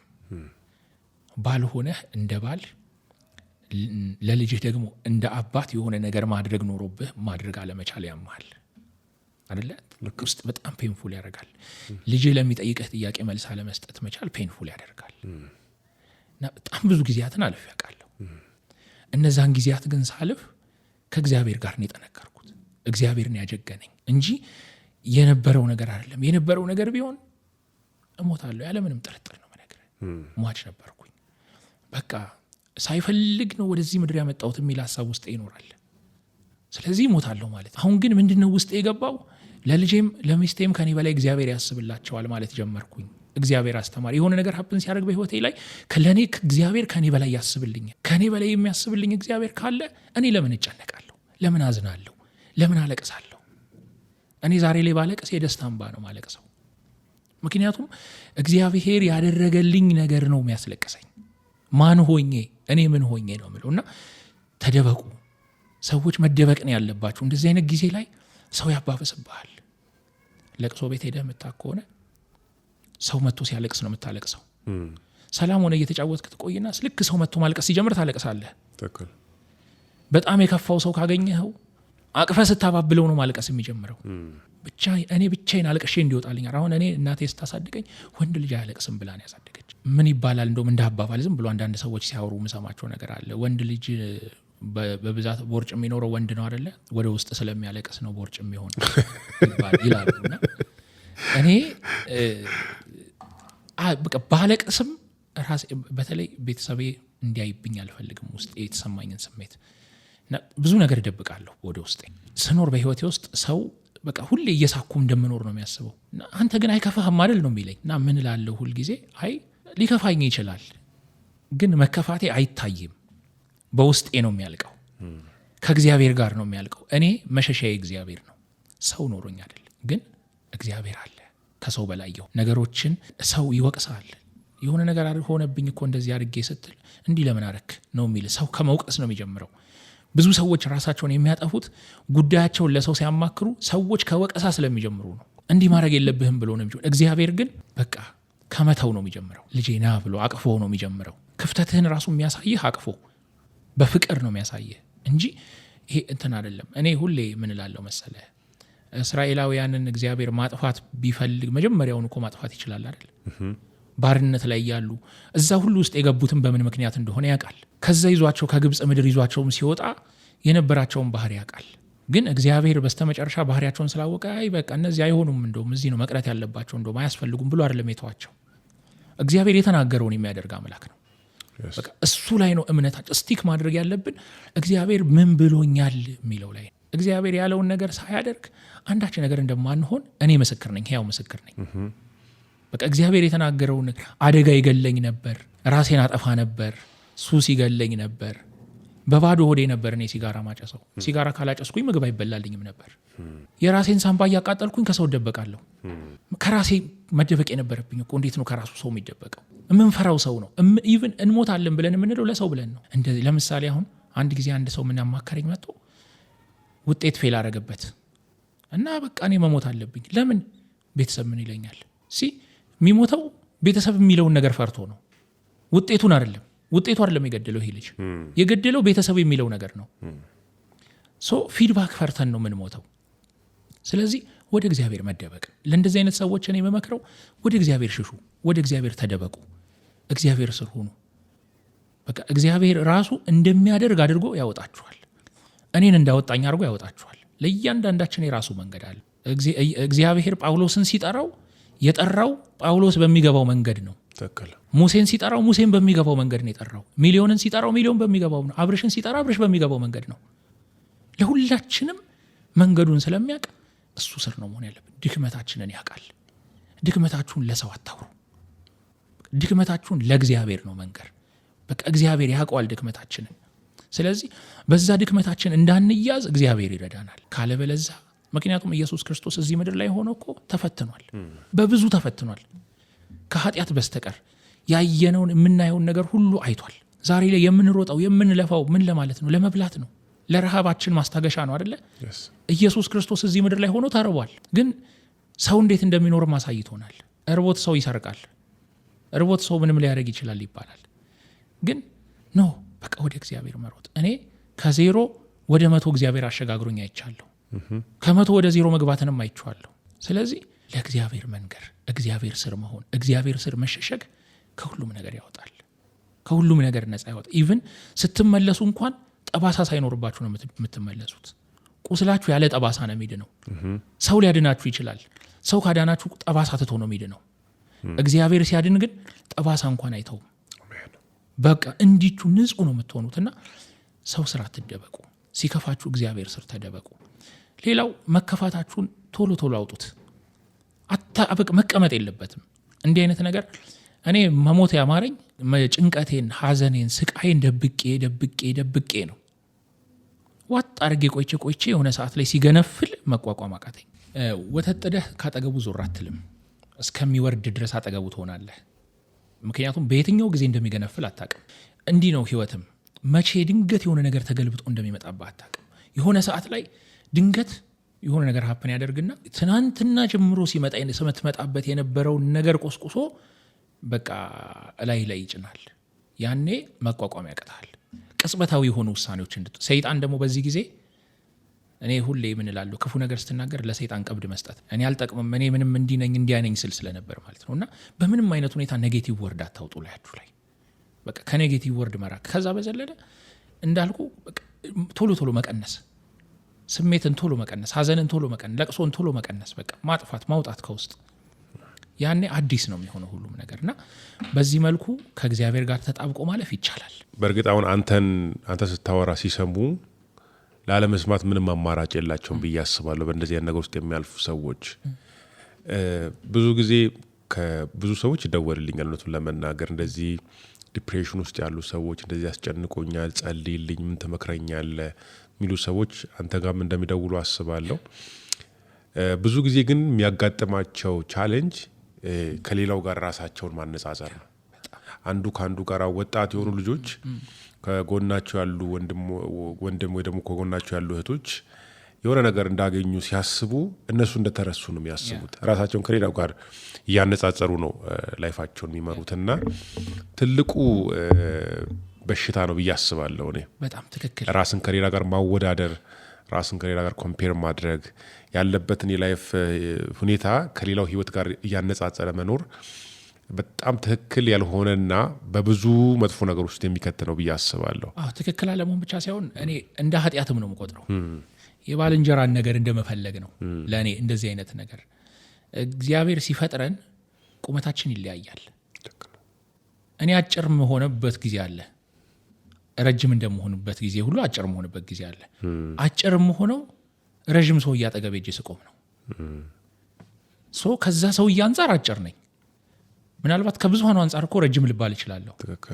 እኔ ይሄ እኔ በነገር ላይ በህይወቴ ውስጥ የሚገጥሙኝን አጋጣሚዎች በሙሉ እንደ መልካም እንደሆነ ነገር ወስዳቸዋለሁ። እና አንድ ጊዜ አንድ የኮንጎ ዜጋ ሰውዬ አገኘው እና ሰላም አለኝ። በጣም ረጅም ነው። ይሄ የተከሻው ምናምን ሰፊ ነው። ጃይንት የሆነ ሰው ነው ፊዚካሊ። እና ሰላም ሲለኝ ጭንቅላቴን ያቀፈኝ እንደዚህ አድርጎ ማለት ነው። ደነገጥኩኝ። እዚህ ጋር ነው የቀረው ጭንቅላቴ። እኔ እኮ ረጅም ነኝ ምናምን የሚል ሰው ነኝ፣ ራሴን እንደ ረጅም የማይ ሰው። እዚህ ጋር ቀረው። ከዛ ወዲያውኑ ምን እንደገባኝ ታውቃለህ? ለካ ህይወት ላይ አንዱ ከአንዱ ያለው ልዩነት እንደዚህ ነው። የአንዱ ነገር በቃ የዛ ሰው ነው። አንተ የምታገኘው ነገር የኔ አይደለም፣ እኔ የማገኘው ነገር የራሴ ነው። ስለዚህ ንጽጽር ውስጥ መግባት አሁን ወጣቱ በጣም ከባዱ ነገር እዛ ውስጥ ገብቷል። እከሌ የሆነ ነገር ጀመረ፣ እኔም መጀመር አለብኝ እና ኢቭን ከዛ የተነሳ ክፋት መምጣት ይጀምራል። መጥፎ ነገሮች ሀፕን ማድረግ ይጀምራሉ። ምን የሚባል ነገር አንዴ ሰምቻለሁ። አንድ ትልቅ ሰው ጋር ቁጭ ብለን ስናወራ ምን አሉ ሰውየው፣ አንድ ሰው ነበር አሉ እና እግዚአብሔር የሆነ ነገር ላደርግልህ እፈልጋለሁ፣ ግን ለአንተ የማደርገውን እጥፍ ለጎረቤት አደርግልሃለሁና ምን ላደርግልህ አለው። አንድ አይኔን አጥፋልኝ።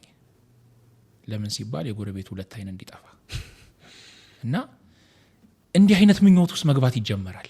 ንጽጽር የሚያመጣው መጥፎ ነገር ይሄ ነው። መጨረሻ ላይ እንዳይሳካለት ያሰው ይሄን ሁሉ ቀድሞኝ እየሄደ ምናምን ማለት እንጀምራለን። ይሄ በፍጹም አላስፈላጊ ነው። ሌላው የቀደመ ሁሉ ቀድሟል ማለት አይደለም። ምናልባት አንድ ቪዲዮ አይተህ ከሆነ የቀደሟችሁ ሰዎች ቀድሟችሁ ላይ ደርሱ ይችላሉ ብዬ ያነሳሁት አንድ ታሪክ ነበር። የዛ ሰውዬ ታሪክ። ሰውየው ስራ ፍለጋ ሄደ። ለነገ ቀጠረው። ቀድመኝ ከደረስክ ትቀጠራለህ፣ ካልደረስክ አትቀጠርም አለው። ተቀጣሪው ቀድሞ አልደረሰም። እንደ አጋጣሚ እሱ ሲደርስ ቀጣሪ ሊፍት ውስጥ እየገባ ነው የደረሰው። እንደምንም ሮጦ ሞከረ። እሱ ሲደርስ ሊፍቱ ተዘጋ። በደረጃው ላይ መውጣት ጀመረ።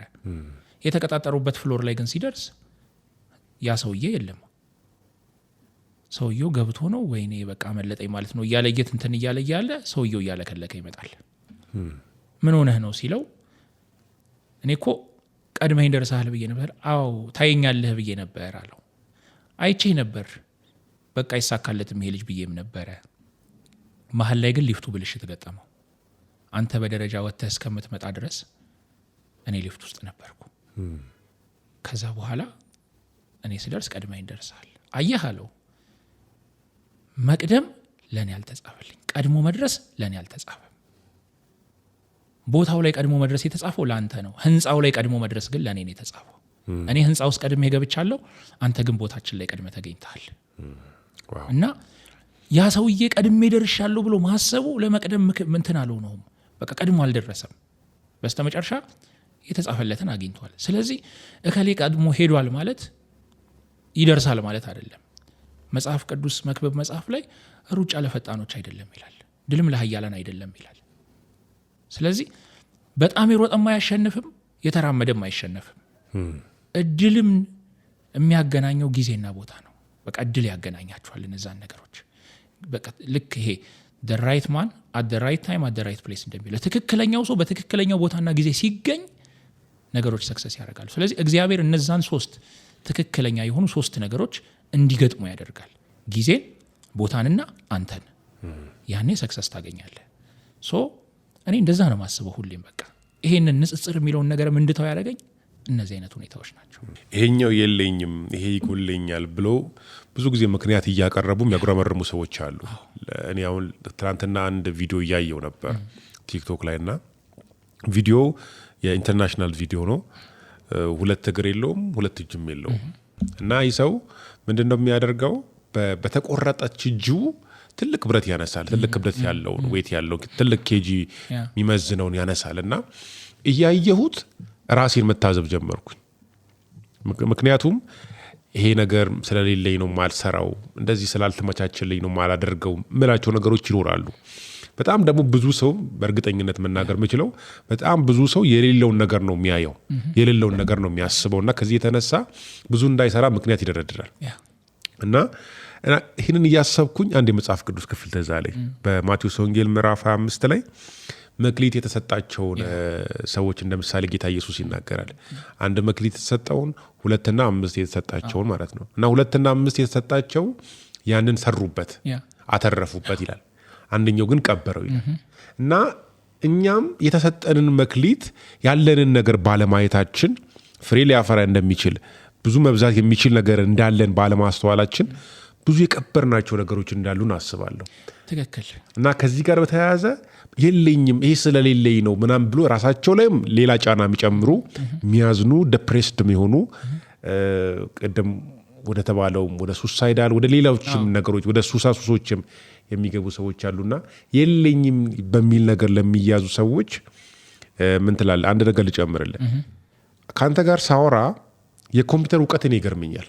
አሁን ትላንትና ስልኬን እኔ ማላቃቸውን ነገሮች አንተ እየነገርክኝ ያስተካከልኳቸው ነገሮች አሉ። አለማየት እነዚህ ነገሮች እንዳሰራ አልከለከለም። በጣም ለተደነቅኩት እያወራው ነበር ቤት መጥቼና በደንብ ብዙ ነገር ነው የምታውቀው። የምታወራቸው ቋንቋዎች ራሱ የኮምፒውተር ላንጉዌጅ ናቸው የምትጠቀማቸው። ስልክ ላይ ያለውን ውስጥ ላይ ያለውን ነገር በሙሉ ታውቃቸዋለህ። ሰው ታይፕ አድርጎ የሚያገኛቸውን ነገሮች ማለት ነው። እነዚህ እንዳሰራ አንተን አልከለከለም። ከኢንፎርሜሽን አልተገደብክም። የለኝም በሚል ነገር ተይዘው ራሳቸው ላይ ጫና ለሚጨምሩ ሰዎች አንተ ብትመክራቸው ደስ ይለኛል። በጣም ጥሩ። እኔን ስታየኝ እንደዚህ ፊዚካሊ ይሄኛው አይኔ ትንሽ ነው፣ ይሄኛው አይኔ ትልቅ ነው። ሁለቱም አያዩ which means ፊዚካል አይን የለም ነው የሚባል። አንድ ነገር ኖሮ ፋንክሽናል ካልሆነ የለም አይደል? አይ በቃ አያይም የለም። አይኔ የለኝ፣ አይነ ስውር ሆኛለሁ። ሶ ዋት ምን እንዳደረግ እጅ አለኝ፣ እግር አለኝ፣ ምንም ነገር ሁሉም ነገር አለኝ። አንድ ነገር ግን የለም። እንደምታየኝ ይሄኛው አይን የለም ማለት ሌሎቹ 4 የስሜት ሕዋሳት አሉ እና እነሱን ተጠቅሞ መኖር እየተቻለ በዚህ ማልቀስ እነሱንም ማጣት ነው። በቃ ሳትስፋይድ የምታደርገው ባለህ ነገር ስትደሰት አይደለ? መጀመሪያ ባለኝ ይበቃኛል ማለትን እኮ ለገንዘብ ብቻ አይደለም። በቃ ያለኝ ነገር ይሄ ነገሬ ይበቃኛል፣ በቃ እግዚአብሔር ይሄንን ነገር ለኔ በዚህ ኑር ካለኝ በቃ በቂ ነው ማለት ነው። ሶ ይሄንን መቀበል መቻል በጣም በህይወት ውስጥ ትልቁም ቁልፍ እሱ ነው። ሰው ያለውን ነገር መቀበል ከቻለ ሰልፍ አክሴፕታንስ ካለው ሌላው ነገር ቀጥሎ የሚመጣ ነው። በራሳችን ማንተማመነው ራሳችን ላይ እምነት የማይኖረን እኮ ራሳችንን ስለማንቀበል ነው። ከዛ በኋላ ግን ላነሳኸው ነገር ላይ ስመጣ እንዳልከው እኔ አይኔ አያይም ማለት ሌላ ነገር ከልክሎኛል ማለት እንዳልሆነ እነዚህ ነገሮች ምስክር ናቸው። አሁን አንተም ስታወራ ነበር ከኮምፒውተር ጋር። እኔ በጣም ነው የኮምፒውተር ነገር የምወደው። ቴክ ነገር በጣም ይስበኛል በጣም እና ለራሴ አላንስም አይደለም፣ ለራሴ ለሰውም ተርፋለሁ፣ ለሰዎች እሰራለሁኝ፣ ሰርቼ ማቃለሁ። እንደዚህ አይነት ነገሮች ከሶፍትዌር ጋር የተያያዘ ነገር ማለት ነውና ይሄ ነገር እኔ እይታ ካልፈለገ ማየት የግድ ካላለኝና እነዚህ ነገሮች ማድረግ ከቻልኩኝ ሆይ ለምን ነው ሌላው ሰው የሚከብደው? ሌላው ሰው የሚከብድበት ትልቁ ምክንያት ምንድነው? በቃ ራሱን አልተቀበለው። እኔም ተቸግሬ ያውቃለሁ በዚህ አይነት ስሜት። በቃ ራሴን መቀበል ከብዶኝ ያውቃል። እንዴት ነው ከዚህ በኋላ እንደዚህ ሆኜ የምኖረው ብዬ አውቃለሁ። ግን በቃ ለራሴ ነገርኩት፣ ትኖራለህ። ከዚህ ውጭ አማራጭ አለ? የለም። ስለዚህ ሌላ አማራጭ ከሌለ ያለውን ነገር መቀበል ግዴታ ነው ብዬ ከራሴ ጋር ተነጋገርኩኝ። ከዛች ቅጽበት ጀምሮ እግዚአብሔር ረዳኝ። ትክክል ሚላይ ቅድም እንዘምራለን ያላትን መዝሙር እንዘምር አይደል?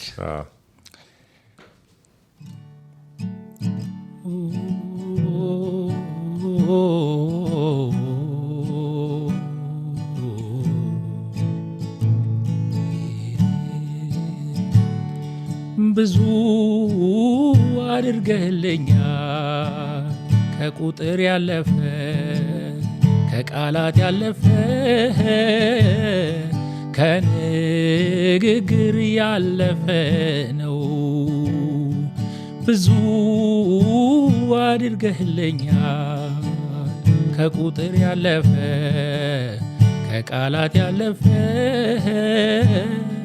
ከንግግር ያለፈ ነው። የህይወቴ ትርጉም ነው፣ የከፍታዬ ምክንያት መዳኔ ሆንክላት አንዷ ነፍሴ ወርደ የተቤዠሃት ተስፋ የማደርግ ትመጣለህ ብዬ የእውነት የእውነቱን ልናገር ከውስጥ ከመንፈሴ ኑሮ አይጥመኝም ያላንተ ኢየሱሴ የእውነቱን ልናገር ከውስጥ ከመንፈሴ ኑሮ መቃብር ነው ያላንተ ኢየሱሴ የሕይወቴ ትርጉም ነህ የከፍታዬ ምክንያት መዳኔ ሆንክላት ለአንዷ ነፍሴ ወርደ የተቤዠሃት ተስፋ የማደርግ ትመጣለህ ብዬ የእውነቱን ልናገር ከውስጥ ከመንፈሴ ኑሮ አይጥመኝም ያላንተ ኢየሱሴ የእውነቱን ልናገር ከውስጥ ከመንፈሴ ኑሮ መቃብር ነው ያላንተ ኢየሱሴ። አሜን። እና ብዙ ተደርጎልናል። የሚያዘምረን የሚያስወራንም ይሄ ነው፣ የተደረገልን ነገር ነው። ሰው ስለሚወደው ሰው ብዙ ነገር ያወራል አይደል? እንኳን እግዚአብሔር ላደረገልን ነገር እኔ ሁሌ ይሄን መዝሙር ስሰማ ውስጤ ደስታ የሚሞላው ለዚህ ነው። ጌታ ይባረክ። አሜን። ሚላ ባለትዳር ነህ? አዎ። የሁለት ልጆች አባት። እግዚአብሔር ይመስገን። አሜን። ከባለቤት ጋር እንዴት ተዋወቃችሁ? የትዳር ህይወት እንዴት ነው? ጥሩ። እንግዲህ አንዲት ልጅ ጋር እኔ ወደ አገልግሎት እየሄዱ ከሆሳና የመጣች ዘማሪ ነበረች እና ከእሷ ጋር ስለ ህይወት እያወራን እንሄዳለን። እሷም እዛውኛው አካባቢ ተቀምጣለች ታክሲ ውስጥ እና ማውራውን ነገር እየሰማች በጣም መጥፎ ሁኔታ ውስጥ ነበረች እና በዛን ሰዓት ማን ነው የሚያወራው ብላ የሆነ እንዴት ነው የምትፈልገውን ነገር የሚያወራልህን ሰው ወይም የምትፈልገውን ነገር ድንገት ሲያወራ ትሳባለህ አይደል? ዞር ብላ ስታይ እኔ ነኝ። እሱ አይነ ስውር ነው እንደዚህ ግን እያለ እያወራን ምን ሆኜ ነው እኔ እንደዚህ ሆንኩት አለች። ለምንድን ነው እኔ እንደዚህ ምደክመው? ምክንያቱም እሱ የለኝም ብሎ ማሰብ ካልቻለ እኔ ያለኝ ለምንድን ነው እንደሌለው ሰው መሆነው? እኔ እኮ ምንም ጎሎኝ አይደለም ሀሳቤ ነው የተበላሸው ማሰብን ያልቻልኩት ብላ ወደ ራሷ ተመለሰች። የዛን ጊዜ ለካ እግዚአብሔር በራሴው ለራሴ እየሰራልኝ ነበር ያኔም። ከዛ ቸርች መጣች። ኳየር ወርሺፕ ቲም ሊድ አደረግ ነበር እኔ በዛን ሰዓት። እንደገናም ደግሞ ቤተክርስቲያን 7 ቦርድ ሜምበሮች ውስጥ አንዱ ነበርኩና ስትመጣ አስተዋወቀኝ ፓስተር። ከዛ እኔ ትምህርት አስተምራቸዋለሁ ጢሞቴዎስን ሁልጊዜም የአገልግሎትን ጥንካሬ እንዲያውቁ አገልግሎት ዝም ብሎ እንዳልሆነ እንዲገባቸው ስለምፈልግ ተምረው ነው እንዲጀምሩ ማድረገውና ክላስ ይዤ ለብቻ ፕሮግራም አሬንጅ አድርጌ ክላስ ተይዞላቸው ቀን ይማራሉ እና እንደዛ ተደርጎ ቸርች እየመጡ ሲማሩ እሷ የምታደርጋቸውን ነገሮች አያለሁ እና ግራ ይገባኛል። ማለት ኬሯ ለየት ያለ ነው። ሌላ ነገር ኖሮ አይደለም፣ ግን በቃ ወንበር ታመጣልኛች። ቀድማ ነው የምትደርሰው ለፕሮግራም። ኢቭን ከኔ ሁሉ ቀድማ ነው የምትደርሰው። በጣም ይደንቀኛል መሰጠቷ። ከዛ የሆነ ቀን ቁጭ ብለን እንደዚህ አገኛቸዋለሁ፣ ማስተምራቸው ልጆች እያገኘው አወራቸዋለሁ ሁሉንም እና የሆነ ጊዜ ቁጭ ብለን እያወራን እንደዚህ እየተመካከረን እንደዚህ ቢሆን እንዲህ ቢሆን ስለ አገልግሎትም ስለምንም እናወራለን እና አግብተሃል አለች። አላገባሁም የኔ ገና ጉምሩክ ቀረጥ ላይ ነች አልኳት። ከዛ በዛ ተሳሳቅንና አንቺስ አልኳት። አይ እኔ አላገባም አለች። ቃል በቃል እኔ አላገባም ማለት አልኳት። አይ አላገባም በቃ እኔ ማግባት አልፈልግም። አይ አንቺ ማግባት ላትፈልጊ ትችያለሽ። ያንቺ ማግባት አለመፈለግ ግን ላለማግባትሽ ዋስትና አይደለም። ምክንያቱም እግዚአብሔር አግብተሽ መኖር እንዳለብሽ ካለ አግብተሽ ነው የምትኖሪው። እንደ አገልጋይ ደግሞ አገልጋይ በትዳር ውስጥ ሲሆንና ከትዳር ውጭ ሲሆን አንድ አይደለም። የተጎዳችበት መጎዳት ስላለ ነው ወይስ ለምንድን ነው አላግባም ያለችው? ያው ሰው የሚያልፍበት የራሱ ጎዳና አለው አይደል? አንዳንድ ጊዜ በዛ ህይወት ውስጥ የምታልፍባቸው የኖረችባቸው ነገሮች አሉ። ከዛም በላይ ደግሞ በቃ ትዳር ማትፈልግ አይነት ሰው ነበረች። ያላገባም የምትል አይነት ሰው ማለት ነው። በቃ ለአንዳንድ ሰው ትዳር ለሁሉም አልተጻፈም አይደል? በቃ ለእኔ አልተጻፈልኝም ብላ የምትል ሰው ነች። እና የሆነ ጊዜ ጾም ጸሎት ፕሮግራም ነበርና ቸርች እንግዲህ እሷ ቤቷ ጸልያ የመጣችው ጸሎት አለ። ቸርች እየተጸለየ ያለ አንድ ሰው ድንገት ብድግ ይልና እግዚአብሔር ቬሎ ለብሰሽ ነው የሚያሳየኝ እና እግዚአብሔር ድል አድርጌ እድርሻለሁ ብሏል ሲል እኔ ምን ስትነግረኝ እንዴ እግዚአብሔር ይቀልዳል እንዴ አልኩኝ አለች። እኔ ምን ብዬ ነው የወጣሁት? አሁን ምንድነው የምትለኝ? ግን እንደዛ እያለች አሜን ትላለች። ከዛ ያ ቀን እንደዛ ታለፈ። ይባስ ብሎ እኔ ልደውልላት ስልክ አንስቼ ልክ ስደውል ለእሷ እግዚአብሔር ኮንፈርም እያደረገላት ነው። አሁን የሚደውለው ባልሽ፣ አሁን ባልሽ ይደውል። እንግዲህ ገና ስልኩ አልጮህም፣ ልብ በል። እደውልልሻለሁም አላልኳትም፣ የምታገቢው ሰው ነው የሚደውለው ሚል ነገር ነው እንትን ያለችው።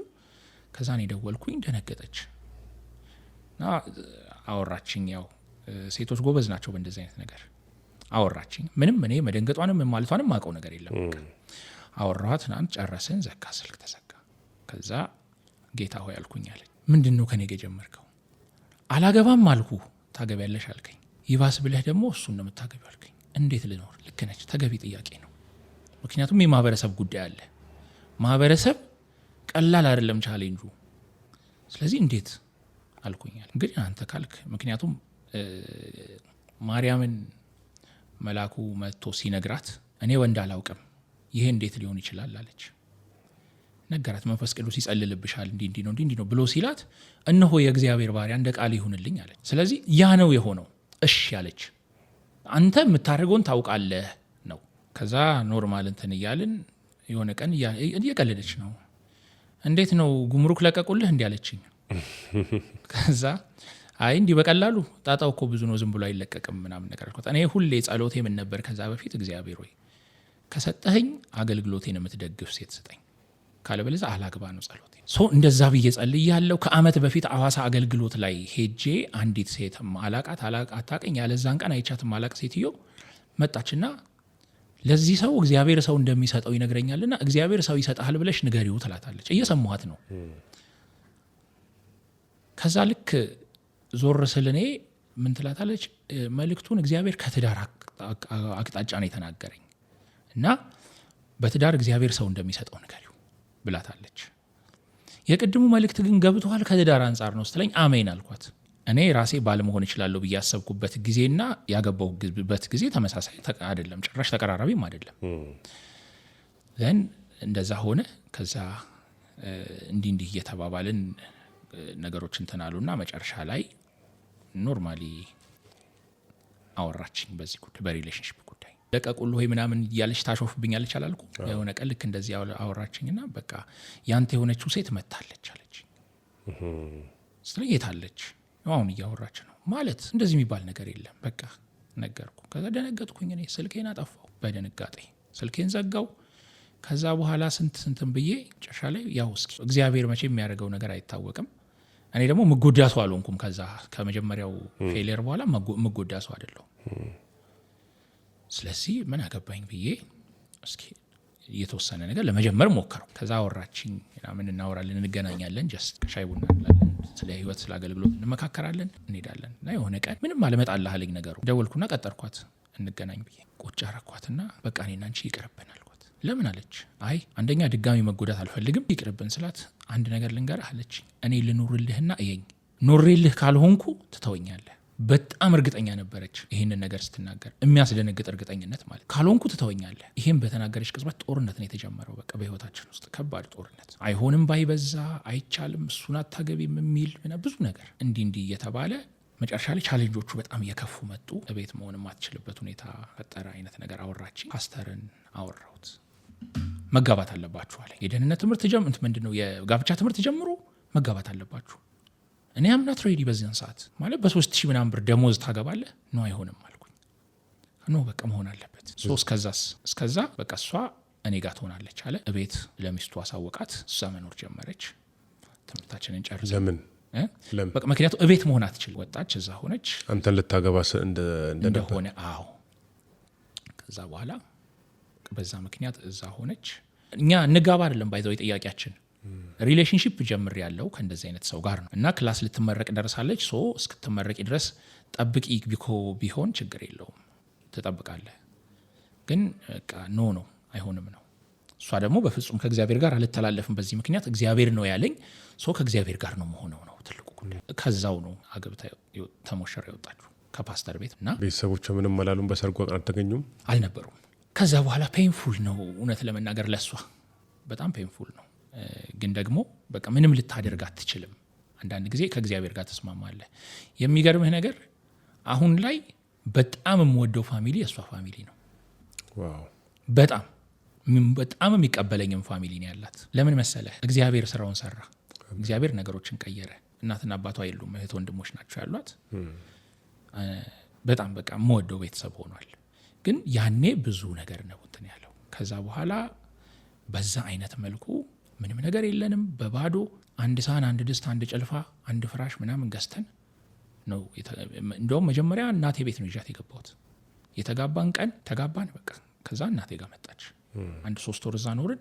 ከዛ በኋላ ላይፍን ቻሌንጅ ማድረግ ስላለብን ወጣን። እሷ ህይወቷን ነው ለእኔ የተወቹ። እኔ ሁሌ የምለው ምንድን ነው ሚስቶች ቢሸለሙ የኔ ሚስት ነች የምትሸለመው። እንደውም ጓደኞቼን ስናወራ እንደዚህ አንዳንዴ በቃ አንድ ነበር የቀረችው እሷን ምን ያገባው እንግዲህ ፈልጉ እላችኋለሁ። እና ሁሌ አንቺን ያገኘው ቀን እግዚአብሔር ህይወቴን አሰመረው። በጣም ድንቅ፣ በጣም ጠንካራ፣ በጣም ጎበዝ፣ ማጣቴ ምንም የማይመስላት አለማየቴ አይደለም ማጣቴ ምንም የማይመስላት እንደ ሴቶች አሁን እንደምናያቸው እንትን ወጣቶች ይሄ ይደረግልኝ ይሄ ይምጣልኝ እማትል ባለው ነገር መኖር የምትችል የምርም ኑሮን ለመኖር የወጣች አይነት ሴት ናት። ይሄ ነገር ይደረግልኝ ይሄ ነገር የለም እንደዚህ ነው። ኢቭን ቤት ውስጥ እንኳን የሚያስፈልግ ነገር ኑሮ ከሌለኝ የለኝም ካልኳት እሺ እምትል እና በቃ ማለት አሁን አንዳንድ ጊዜ ቁጭ ብለህ ታስባለህ እኮ ቤት ውስጥ የሚያስፈልጉ ነገሮች መሟላት አለባቸው። ግን ካልቻልክ ምንም አታደርግም አይደለ? እንደዚህ ነገር ነው የለኝም እሺ ከሌለህ ምን ማድረግ ይቻላል? እኔ ግን በጣም ቅድም የሚያነሳውልህ ነገር መለስበታል ያልኩ እሱ ነው። ቻሌንጂንግ ነው ለእኔ ድክመቴ። ብዙ ጊዜ ድክመቴ ብዬ የምለው ቤተሰቤን ነው። ማለት እንዲያዝኑ አልፈልግም። ድክመቴ ስለ መጥፎ ሳይሆን በቃ እነሱ ናቸው። እኔ ልጎዳ የምችለው በእነሱ ነው። እነሱ የሆነ ነገር ሲሆኑ ነው። ሲያማቸው ወይ የሆነ ነገር ሲሆን በጣም ፊል አደርጋለሁ። አሁን ለእግዚአብሔር ሰጥቼ ሁሉን ነገር እንደውም አረፍኩ እንጂ ማለት ነው። አንዳንድ ጊዜ የሆነ ነገር ሳጣ የሆነ ነገር ሳይኖረኝ ሲቀር በዓል ለምሳሌ አሁን ይመጣል ለምሳሌ እንዲናርግ ምናምን ብለህ ታስባለህ፣ ግን ማድረግ አትችልም። የሆነ ነገር ማድረግ ኖሮብኝ እንዳላረኩላቸው ፊል ሳረግ ለምን ብዬ ጠይቃለሁ። አሁን ግን ምን አልኩኝ እግዚአብሔርን አሁን ከሆነ ጊዜ ወዲህ ጌታ ሆይ አልኩት፣ ገቤን አንተ ታውቃለህ፣ ያለኝን ነገር አንተ ታውቃለህ። እስካሁንም ያለ በትክክል ስታኖረኝ የነበርከው አንተ ነህ። አሁንም እያደረክ ያለኸው አንተ ነህ። ስለዚህ አንተ የምታደርገውን አድርግ። ከዛ ጊዜ የሚገርምህ እንዳልኩ አንድ ፍራሽ፣ አንድ ጭልፋ፣ አንድ ሳህን ምናምን ይዘን የገባ ነው። አንድ የቤት ዕቃ እኔ ያልገዛሁ። ክለብሃውስ የሚባል ፕላትፎርም አለ። እዛ ፕላትፎርም ላይ የማውቃቸው ሰዎች የሆነ ጊዜ በትዳር ጉዳይ ምስክርነታችን ስንሰጥ አብረን ቁጭ ብለን ከባለቤቴ ጋር አብረን ስንል እዛ ላይ የሰሙ ሰዎች የተወሰኑት ውጭ የነበሩ ሰዎች ነበሩና ብንደግፋቸው እነዚህን ሰዎች እንደው ትንሽ ብንደግፋቸው የምትስማሙ ሰዎች እስኪ ብለው የሆነ ነገር እንትን አደረጉልኝ። የቤት ዕቃ ገዛው። ከዛ በፊት በቃ የነበር ማለት እንዲህ ነው እየኖርኩ ያለሁት። ኢቭን ከማላቃቸው ሰዎች የሆነ ነገር ያደርግልኛል፣ ከሆነ ቦታ የሆነ ነገር ያመጣልኛል። እንደዚህ ነው እግዚአብሔር ያኖረኝ። ያለ ትክክል ግን በትክክል ያልኩ ለዚህ ነው። ከማታውቀው ሰው የሆነ ነገር ማግኘት ልክ አይደለም እኮ አይደለም፣ ስታስበው የሚሆን አይደለም። ግን ደግሞ በትክክል እግዚአብሔር ሲያደርገው አየሁ። በፍጹም አይቻቸው ከማላቃቸው፣ በፍጹም አግኝቻቸው ከማላቃቸው ከማያውቁኝ ሰዎች እግዚአብሔር የሆነ ነገር ሲያደርግልኝ የሆነ ነገር ሲያስገርመኝ እግዚአብሔር ይመስገን። ባለፉት 8 ዓመታት የኖርነው ህይወት ቀላል አይደለም፣ ግን በጣም ደስተኞች ነን እውነቱን ለመናገር። ምክንያቱም የእግዚአብሔርን እጅ እያዩ እንደመኖር የሚያስደስት ነገር የለም። እኔ እንደውም ቁጭ ብዬ አንዳንዴ ምን እላለሁ፣ እስራኤላውያንን እግዚአብሔር በግብጽ ምድር ሲመራቸው መና እያበላን የመራቸው የነበረው እየለፉበት አይደለም ምግብ ላይ የኖሩት። እና ምን አይነት ላይፍ ይኖሩ እንደነበረ እኔ በእኔ ህይወት ኢንጆይ አድርጌዋለሁ። የእውነትም ነገር ምክንያቱም ለእኔ ይሄ መና ነው። እማልጠብቀውን፣ እማላቀውን፣ እማላስበውን ነገር እግዚአብሔር እየሰጠ አኑሮኛል። እና እውነት ለመናገር 10,000 ብር የሚባለውን ብር ራሱ ያወቅኩት አሁን ነው፣ በወር ማለት ነው እንጂ አላቅም። ግን እግዚአብሔር ግን እንዴት እንደሚያኖርህ፣ እንዴት እንደሚሰራ ስራዎችን፣ እንዴት ነገሮችን እንደሚቀይር ሲያሳይህ ግን ለካ እግዚአብሔር ያኖራል ትላለህ። ባለቤቴ አትሰራም፣ ስራ የላትም፣ ልጅ ነው የምታሳድገው። ልጄ በቃ የምፈልገውን ልጅ ሆኖልኛል እሷ ቤት በመሆኗ ማለት ነው። በብዙ ነገር በትምህርቱ ትደግፈዋለች። ምክንያቱም የህፃናት ትምህርት ቤት ላይ ሰርታ ስለምታውቅ ከዚህ በፊት ትደግፈዋለች። በትምህርትም እንዲህ በተለያየ እንትን ቤት መሆኗ ጠቅሞኛል ለእኔ። በዛ ላይ ደግሞ ከእንደኛ አይነት ሰው ጋር መኖር እንትን አይደለም፣ ቀላል አይደለም። አሁን ትዳር ውስጥ ሆነ እግዚአብሔር ለአንተ ራይት ፐርሰን እንደሰጠ ታምናለህ? በሚገባ። ከዛ ደግሞ በጣም አንተን የምትረዳ አንተን የምትሸከም ለአንተ ብላ ቤተሰቦቿንም የተወች ሚስት አግኝተሃል። በፊት ሪሌሽንሽፕ ላይ ስትተው ያቺ የመጀመሪያው ሪሌሽንሽፕ ውስጥ የተጎዳህበት ማለት ነው እና እሷን አሁን ስታስብ ምን አይነት ስሜት ይሰማል? ይቅርታ አድርገህላታል? ይሄኛውን ትዳሩ ስገባ ደግሞ ያንን አስበ ምን ይሰማል? አዎ በመተው አምናለሁ። ማለት መተው ብዙ ነገርህን እንድትተው ያደርግሃል፣ ሀዘንን እንድትተው ያደርግሃል። እና አሁን ላይ ሁሌም ቅድምም እንደ ጫፍ ዋና ካርግ ያለፍኩት በቃ ለእኔ ያልተጻፈ አልተጻፈም። ስለዚህ ለእኔ የተጻፈችው እሷ ነበረች። እኔን ጎዳችኝ አልኩ እንጂ እግዚአብሔር አስመለጠኝ ያችኛዋን። ምን መሰለህ፣ ለምሳሌ አንድ ከሆነ ቦታ የፈታኸውን ብሎን የምታስረው መልሰህ እዛው ቦታ ላይ ነው። ያልሆነበት ቦታ ውስጄ አስረዋለሁ ብትል ወይ አይገባም ወይ ብሎኑን ማስገቢያ ተሰብረዋለህ። ልክ ነው። ትዳር እንደዛ ነው። በትክክለኛው ቦታው ላይ ሲሆን ፋንክሽን ማድረግ ይጀምራል። በቃ ትክክለኛውን ሚስቴን የኔ የሆነችውን ራይት የሆነችውን እኔን ተሸክማ እስከ መጨረሻው ድረስ መኖር የምትችል ሚስቴን አግኝቻለሁ ብዬ አስባለሁ። ጸጸት የለብኝም። እሷን በማግባቴ አልጸጸትም። ያችኛዋም ከዛችኛዋም ጋር ምንም ባለመኖሩ አልጸጸትም። በጣም ደስተኛ ነኝ በትዳሬ፣ እግዚአብሔር ይመስገን። ምንም እንዳላስብ ሆኛለሁ። ምንም በሰው ትዳር እንዳልቀና፣ እንደውም የኔ ትዳር ሰዎችን እኔ ሁሌ ጸሎቴ የነበረው ጌታ ሆይ ሰዎች አይተው የሚማሩበት ትዳር ስጠኝ ነበርና ብዙዎች ሰዎች ሲያዩኝ የሚሰጡኝ ፊድባክ አሁን ላይ እግዚአብሔር እናመሰግናለሁ ስለ ትዳሬ። ከዛ በዘለለ እንደውም አንዳንዴ አሁን ልጅ ባባ ትልቁን እኔ ነኝ አቅፌ ያሳደግኩት። እሷ በኦፕሬሽን ስለወለደች ስለነበር ልጅ እንድትሸከም አልፈቅድላትም በተአምር። የፈለገ ነገር ቢሆን እኔ ነኝ የሚይዘው ልጁን። እና መንገድ ላይ ስንሄድ ምናምን እንደው ምን አለበት አንቺ ብትይዥ ልጁን ምናምን ይሏታል። ከዛ ምን እንዴ ይያዝ እሱም እንዴ እኔ ብቻዬን ነው እንዲወለድኩት ትላለች። መንገድ ላይ ስንሄድ አዝለውት ይላለ። እኔ አቅፈዋለሁ፣ በስነስርዓት አቅፌው ሄዳለሁ። ይሄ እንደዚህ የፊት ለፊት ማዘያው አለ አይደል? በሱ ይዤው ሄዳለሁ። እኔ ነኝ አቅፌ ያሳደግኩት። ሰው ግን መንገድ ላይ ልጅ አቅፌ ከሷ ጋር ሲሄድ አሁን ይሄንን ልጅ እንደዚህ ልጅ አሸክመው ምናምን ይላል። ለኔ ያዝለው እንደሆነ አውቃለሁ። ግን እኮ ለሚስቴ ባል ነኝ፣ ለልጄም አባት ነኝ። ልጄ የአባት ፍቅር ይፈልጋል። እንደ አባት ቴኬር ማድረግ አለብኝ። እኔ ባለማየቴ ልጄ ከኔ ማግኘት የሚገባውን ነገር ማጣት የለበትም። ስለዚህ እኔ አሁንም ወደፊትም እንደዚህ አይነት ሰው ስታዩ ሰዎች በቃ አይነ ስውር ቢሆንም ያ ሰው ለልጁ አባት ነው። የማቀፍ ግዴታ አለበት፣ ይዞ የመንቀሳቀስ ግዴታ። እኔ ትናንት አቅፌ ያሳደግኩት ልጄ ዛሬ ጄን ይዞ እየመራኝ ነው። ትናንት አቅፌ ባላሳድገው ከኔ ጋር መሆን አይፈልግም ነበር። እግዚአብሔር ይመስገን። አሜን። ሚላ፣ ስለ እምነት ያለ መረዳት ምንድን ነው ማለት? እግዚአብሔርን ስለማመን ማለት ነው። ትዳሬ አንዱ ነው። ሩቅ ሳንሄድ መጀመሪያ በጣም እግዚአብሔር እኔ ካሳፈረኝ ነገር አንዱ ትዳሬ ነው። ቅድም እንዳልኩ እኔ ባልሆኝ ያለው ብዬ ለባልነት ተሰርቼ አልቅ ያለው ብዬ ያሰብኩበት ጊዜ በፊት ነው። በቃ እና ሁሉን ነገር እንትን ብዬ ነበር። ከዛ በኋላ ግን እኔ ያገባለሁ ብዬ ባሰብኩበት ጊዜ ምንም የለም። ከዛ በቃ ቆትቻለሁ። እግዚአብሔር እንግዲህ ኢቭን እንኳን መልእክቱ ሲነገረኝ አይ ሲሆን እስኪ ብዬ ነው እንትን ያልኩት። ምክንያቱም በቃ እኔ ከእግዚአብሔር ጋር አንተ ካልፈለግ ይቅር ብዬ ትቻለሁ። እና አሁን ማማ መታ ምናምን አሁን ቁጭ ብዬ ሳስበው አቤት እግዚአብሔር ግን እንደው በቃ እኛ ከምናስበው ሀሳብ ውጭ ነው የሚለውን ነገር እንዳስብ አድርጎኛልና አንዱ በጣም ያፈርኩበት እምነትን የተማርኩበት አንዱ ትልቅ ነገር እሱ። ሌላው ከምንም በላይ ግን ምን ተፈጠረ መሰለ፣ ባባን እርጉዝ ሆና በጣም ቻሌንጅ ተፈጠረ ቤታችን። ምን አይነት ቻሌንጅ? እሷ ትታመማለች። የእውነት የምነግርህ እንደ ክርስቲያን ማሰብ ያቆምኩበት ጊዜ ነበር ያ ጊዜ።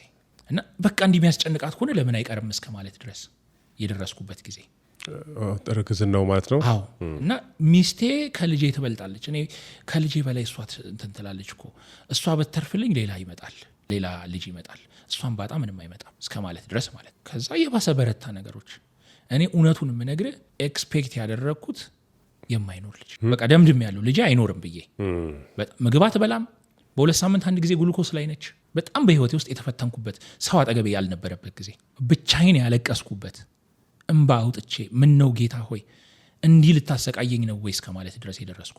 እንደዛ ተሰቃይታ በኦፕሬሽን ነው የምትወልደው ተባለ። እግዚአብሔር ሆይ ለምንድን ነው እንደዚህ የምንሰቃየው አልኩኝ። እሺ ተወለደስ። ልጁ ተወልዶ ኪሎ ትንሽ ነው ግን አክቲቭ ነው፣ ስለዚህ ምንም አያስፈልገውም። አሁንም ድረስ ያዋለደው ሐኪም ሲያዩ ይገርመዋል። የሆነ ጊዜ ጭራሽ ሁለቱም ኩላሊቶች ፌል አድርጓል ሁሉ ብለው ያሉበት ጊዜ ነበር ሐኪሞች እና ሁለቱም ኩላሊቷ ፌል አድርጓል፣ ስለዚህ ሆስፒታል ተኝታ መከታተል አለባት አሉ። እና አንድ ሐኪም ክርስቲያን ነው አስታውሳለሁ። እኔ ናሙና ልስጥህ አለኝ። ናሙና ወስጄ ልስጥህና በራሴ ወጪ አይሲኤል ሄደህ አሰራ፣ ከዛ በኋላ ያለውን ነገር እንትንላ። የእውነት የዛን ቀን ነው በቃ በህይወት የጨከንኩት ነው። በቃ እቤት ይዣት ሄዳ ሳምፕልም አልወስድም፣ እቤት ሄዳለሁ። እቤት ይዣት ሄድኩኝ። ምግብ በላች፣ ደህና ሆነች። እንግዲህ ሁለቱ ኩላሊቶች ፌል አድርጓል ተብላ የነበረችው አሁን ከሱ ልጅ አልፋ ሁለተኛ ልጅ ወልዳ በሰላም እየኖርን ነው። ኩላሊቷም ሰላም ነው። ኩላሊቷም ሰላም፣ ምንም ነገር የለም። ኢየሱስ ጌታ ነው። እና እግዚአብሔር በጣም ነው የሚያሳፍረን በህይወት። እኔ በህይወቴ ሁሌ እንዳፈርኩ ነው። በተለይ በእምነት ጉዳይ በቃ አሁን ምንድነው የተለማመድኩት? ምንም በሌለበት ብዙ ነገር እንደሚኖር ማሰብን ተማርኩ ከእግዚአብሔር። ያ ሁሉ ጊዜ አልፎ አሁን ይሄ ጊዜ መምጣቱ እሱ ራሱ ለእኔ ያሳፍረኛል። ከዛ በኋላ ነው በቃ እኔ እግዚአብሔር ያለ ትክክል በትክክል ነው እያኖረኝ ያለው የምትለዋ ነገር ወደ ውስጥ የገባችው ከዛች ቅጽበት ወዲህ በቃ ኖ እንደ እግዚአብሔር ልክ ነው። ስፈተን እግዚአብሔር ልክ ነው። የሆነ ነገር ሲያስለቅሰኝ እግዚአብሔር ልክ ነው። ስደሰት ብቻ አይደለም እግዚአብሔር ልክ። አንዳንዴ የእግዚአብሔር ፍቃድ በጎና ደስ የሚያሰኝ ነው የሚለውን የእግዚአብሔርን ቃል እኛ የምንረዳበት መንገድ ነው ልክ ያለው ነው ብዬ ማስብ። እኔ እግዚአብሔር ይህንን ቃል ሲያስተምረኝ የእግዚአብሔር ፍቃድ በጎና ደስ የሚያሰኘው ለሱ ነው። እሱን ደስ የሚያሰኝ ነገር እንድናደርግ ነው የእግዚአብሔር ፍቃድ እንጂ እኛ እንዳናለቅስ ወይ እኛ ሁሌ እየሳቀን እንድንኖር ብቻ አይደለም። ምድር ላይ ያለ ነው። እኔ ሁሌ እላለሁ ሰማይ ቤት አልገባንም። we are not living in heaven። እየኖርን ያለ ነው ምድር ላይ ነው። ሶ ምድር ላይ እንደሚኖር ሰው ኢየሱስ ክርስቶስ ዮሐንስ 17 ላይ ሲጸልይ እኮ እንድትወስዳቸው አልጸልይም አይደል ያለው። በቃ እንዲወስደን ላይ እንድንሄድ አይደለም የእግዚአብሔር ጥያቄ ወይም የእግዚአብሔር ሐሳብ። የእግዚአብሔር ሐሳብ እዚሁ ምድር ላይ በተሸነፈ ምድር ላይ መጽሐፍ የሚለው ምንድነው? ከአሸናፊዎች ሁሉ እንበልጣለን ነው። ኢቭን አሸናፊ የሚለው ቃል አይገልጸንም። እግዚአብሔርን የሚያምን ሰው በየትኛውም መልኩ ቢሆን አያፍርም። እግዚአብሔርን አምኖ ያፈረ ሰው አላየንም። ኢቭን ያፈሩ የመሰላቸው ሰዎች እንኳን አፍተር ኦል እኔ አብርሃምን በመጽሐፍ ቅዱስ ላይ ስናነብ ይስሐቅን ይዞ ሄደ ሊሰዋ። ልክ ነው። የራሱን የሚሰዋበትን የራሱ እንትን የሚልበትን ነገር ሁሉ አሸክሞ ይዞት ሄደ። እስከ መጨረሻዋ ሰዓት ድረስ አብርሃም ወደዛ እየሄደ የነበረው ልጁን ሊሰዋ ነው። ግን በስተመጨረሻ እርብራቡ ላይ ካረገው በኋላ በቃ እኮ ኦልሬዲ አልቋል እኮ። እግዚአብሔር ግን ተዋለው።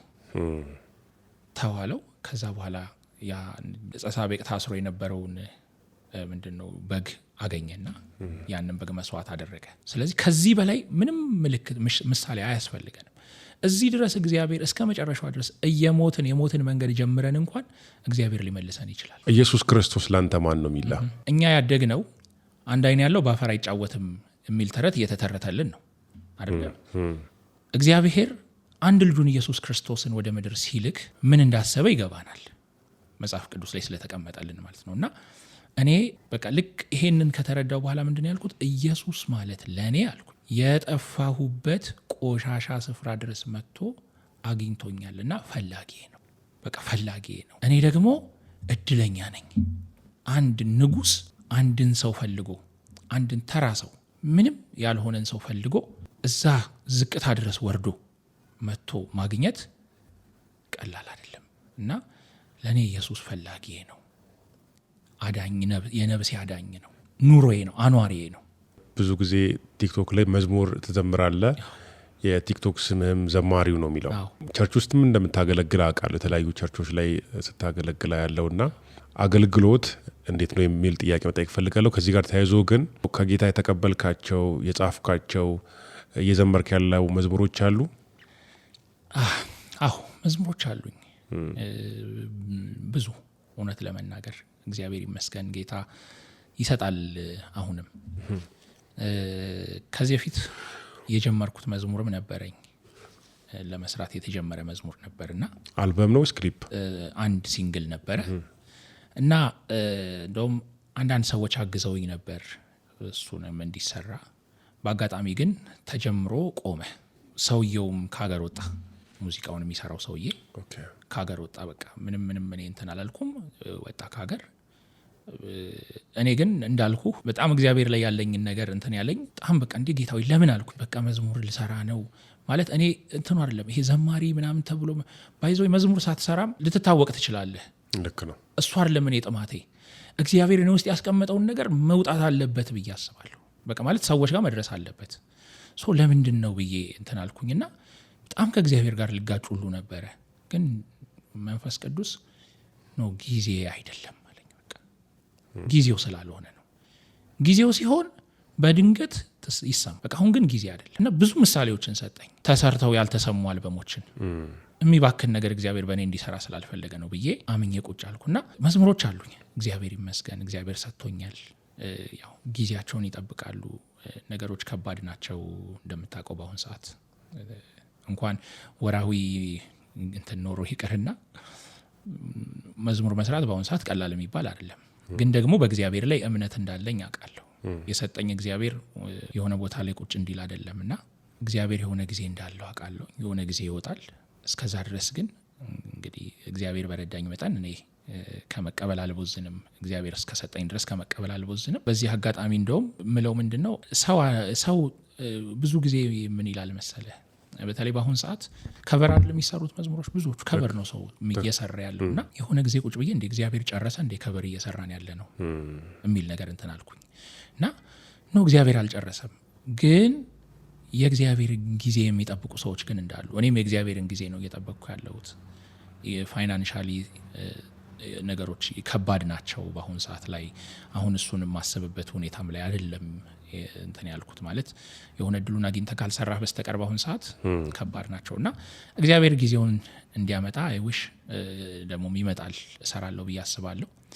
መዝሙሮች እግዚአብሔር ይመስገን፣ እግዚአብሔር አሁንም ወደፊትም ይሰጠኛል ብዬ። እስቲ ከመዝሙሮች መካከል የምትወደውን አንድ ሁለቱን አዝማቹን ብንዘምር አትሊስት አንድ መዝሙር ልዘምር። አንድ አሁን ማለት መጀመሪያ የተቀበልኩት ምንድነው ቀደም እንዳልኩ የመጀመሪያ የተቀበልኩት መዝሙር ነው ይሄ መዝሙር እና በጣም በቃ እግዚአብሔርን ያስገረመኝ፣ በተለይ ደግሞ ከእግዚአብሔር ጋር መኖር ከእግዚአብሔር ጋር መሆን ምን አይነት እድል እንደሆነ እና ያን እድል ደግሞ ገብቶኛል። እኔም በቃ ተረድቼዋለሁኝ። ስለዚህ ለማይረባ ነገር ለማይሆን ትርፍ ለሆነ ነገር መኖር አልፈልግም የሚል ሐሳብ ያለው መዝሙር ነውና እሱን መዝሙር እዘምራለሁኝ።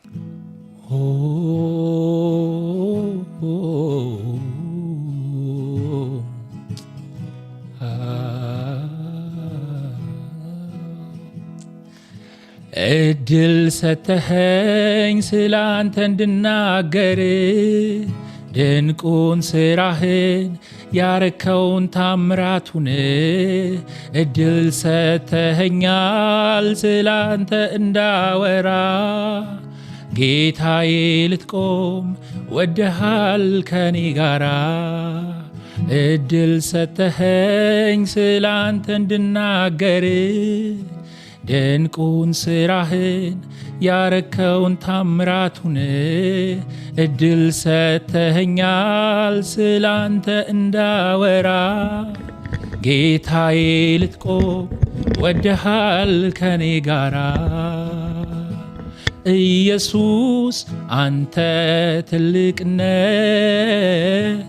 ኢየሱስ አንተ ገናናነ ኢየሱስ አንተ ረዳቴነ ኢየሱስ ድንቄና ታምራቴነ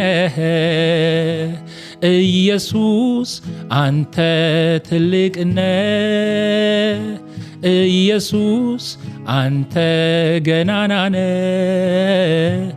ኢየሱስ አንተ ረዳቴነ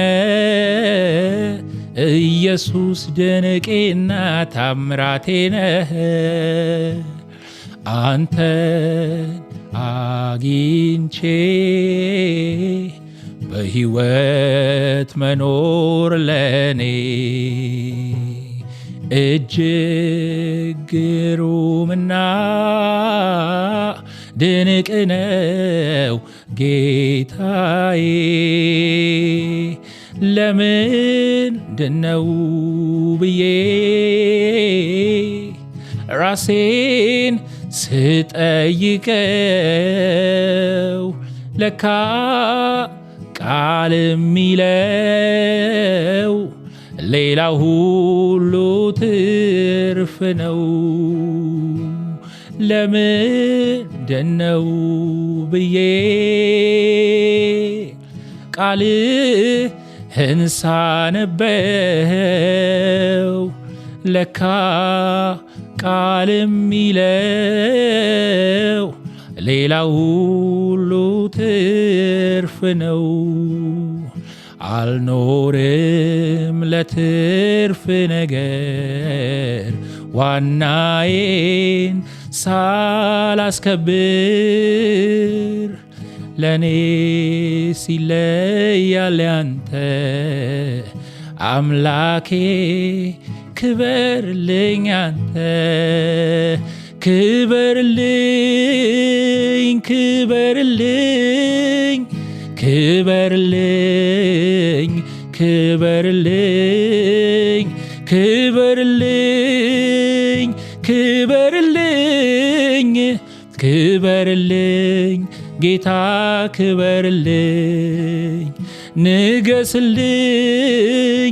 ንገስልኝ ንገስልኝ ንገስልኝ ንገስልኝ ንገስልኝ ንገስልኝ ጌታ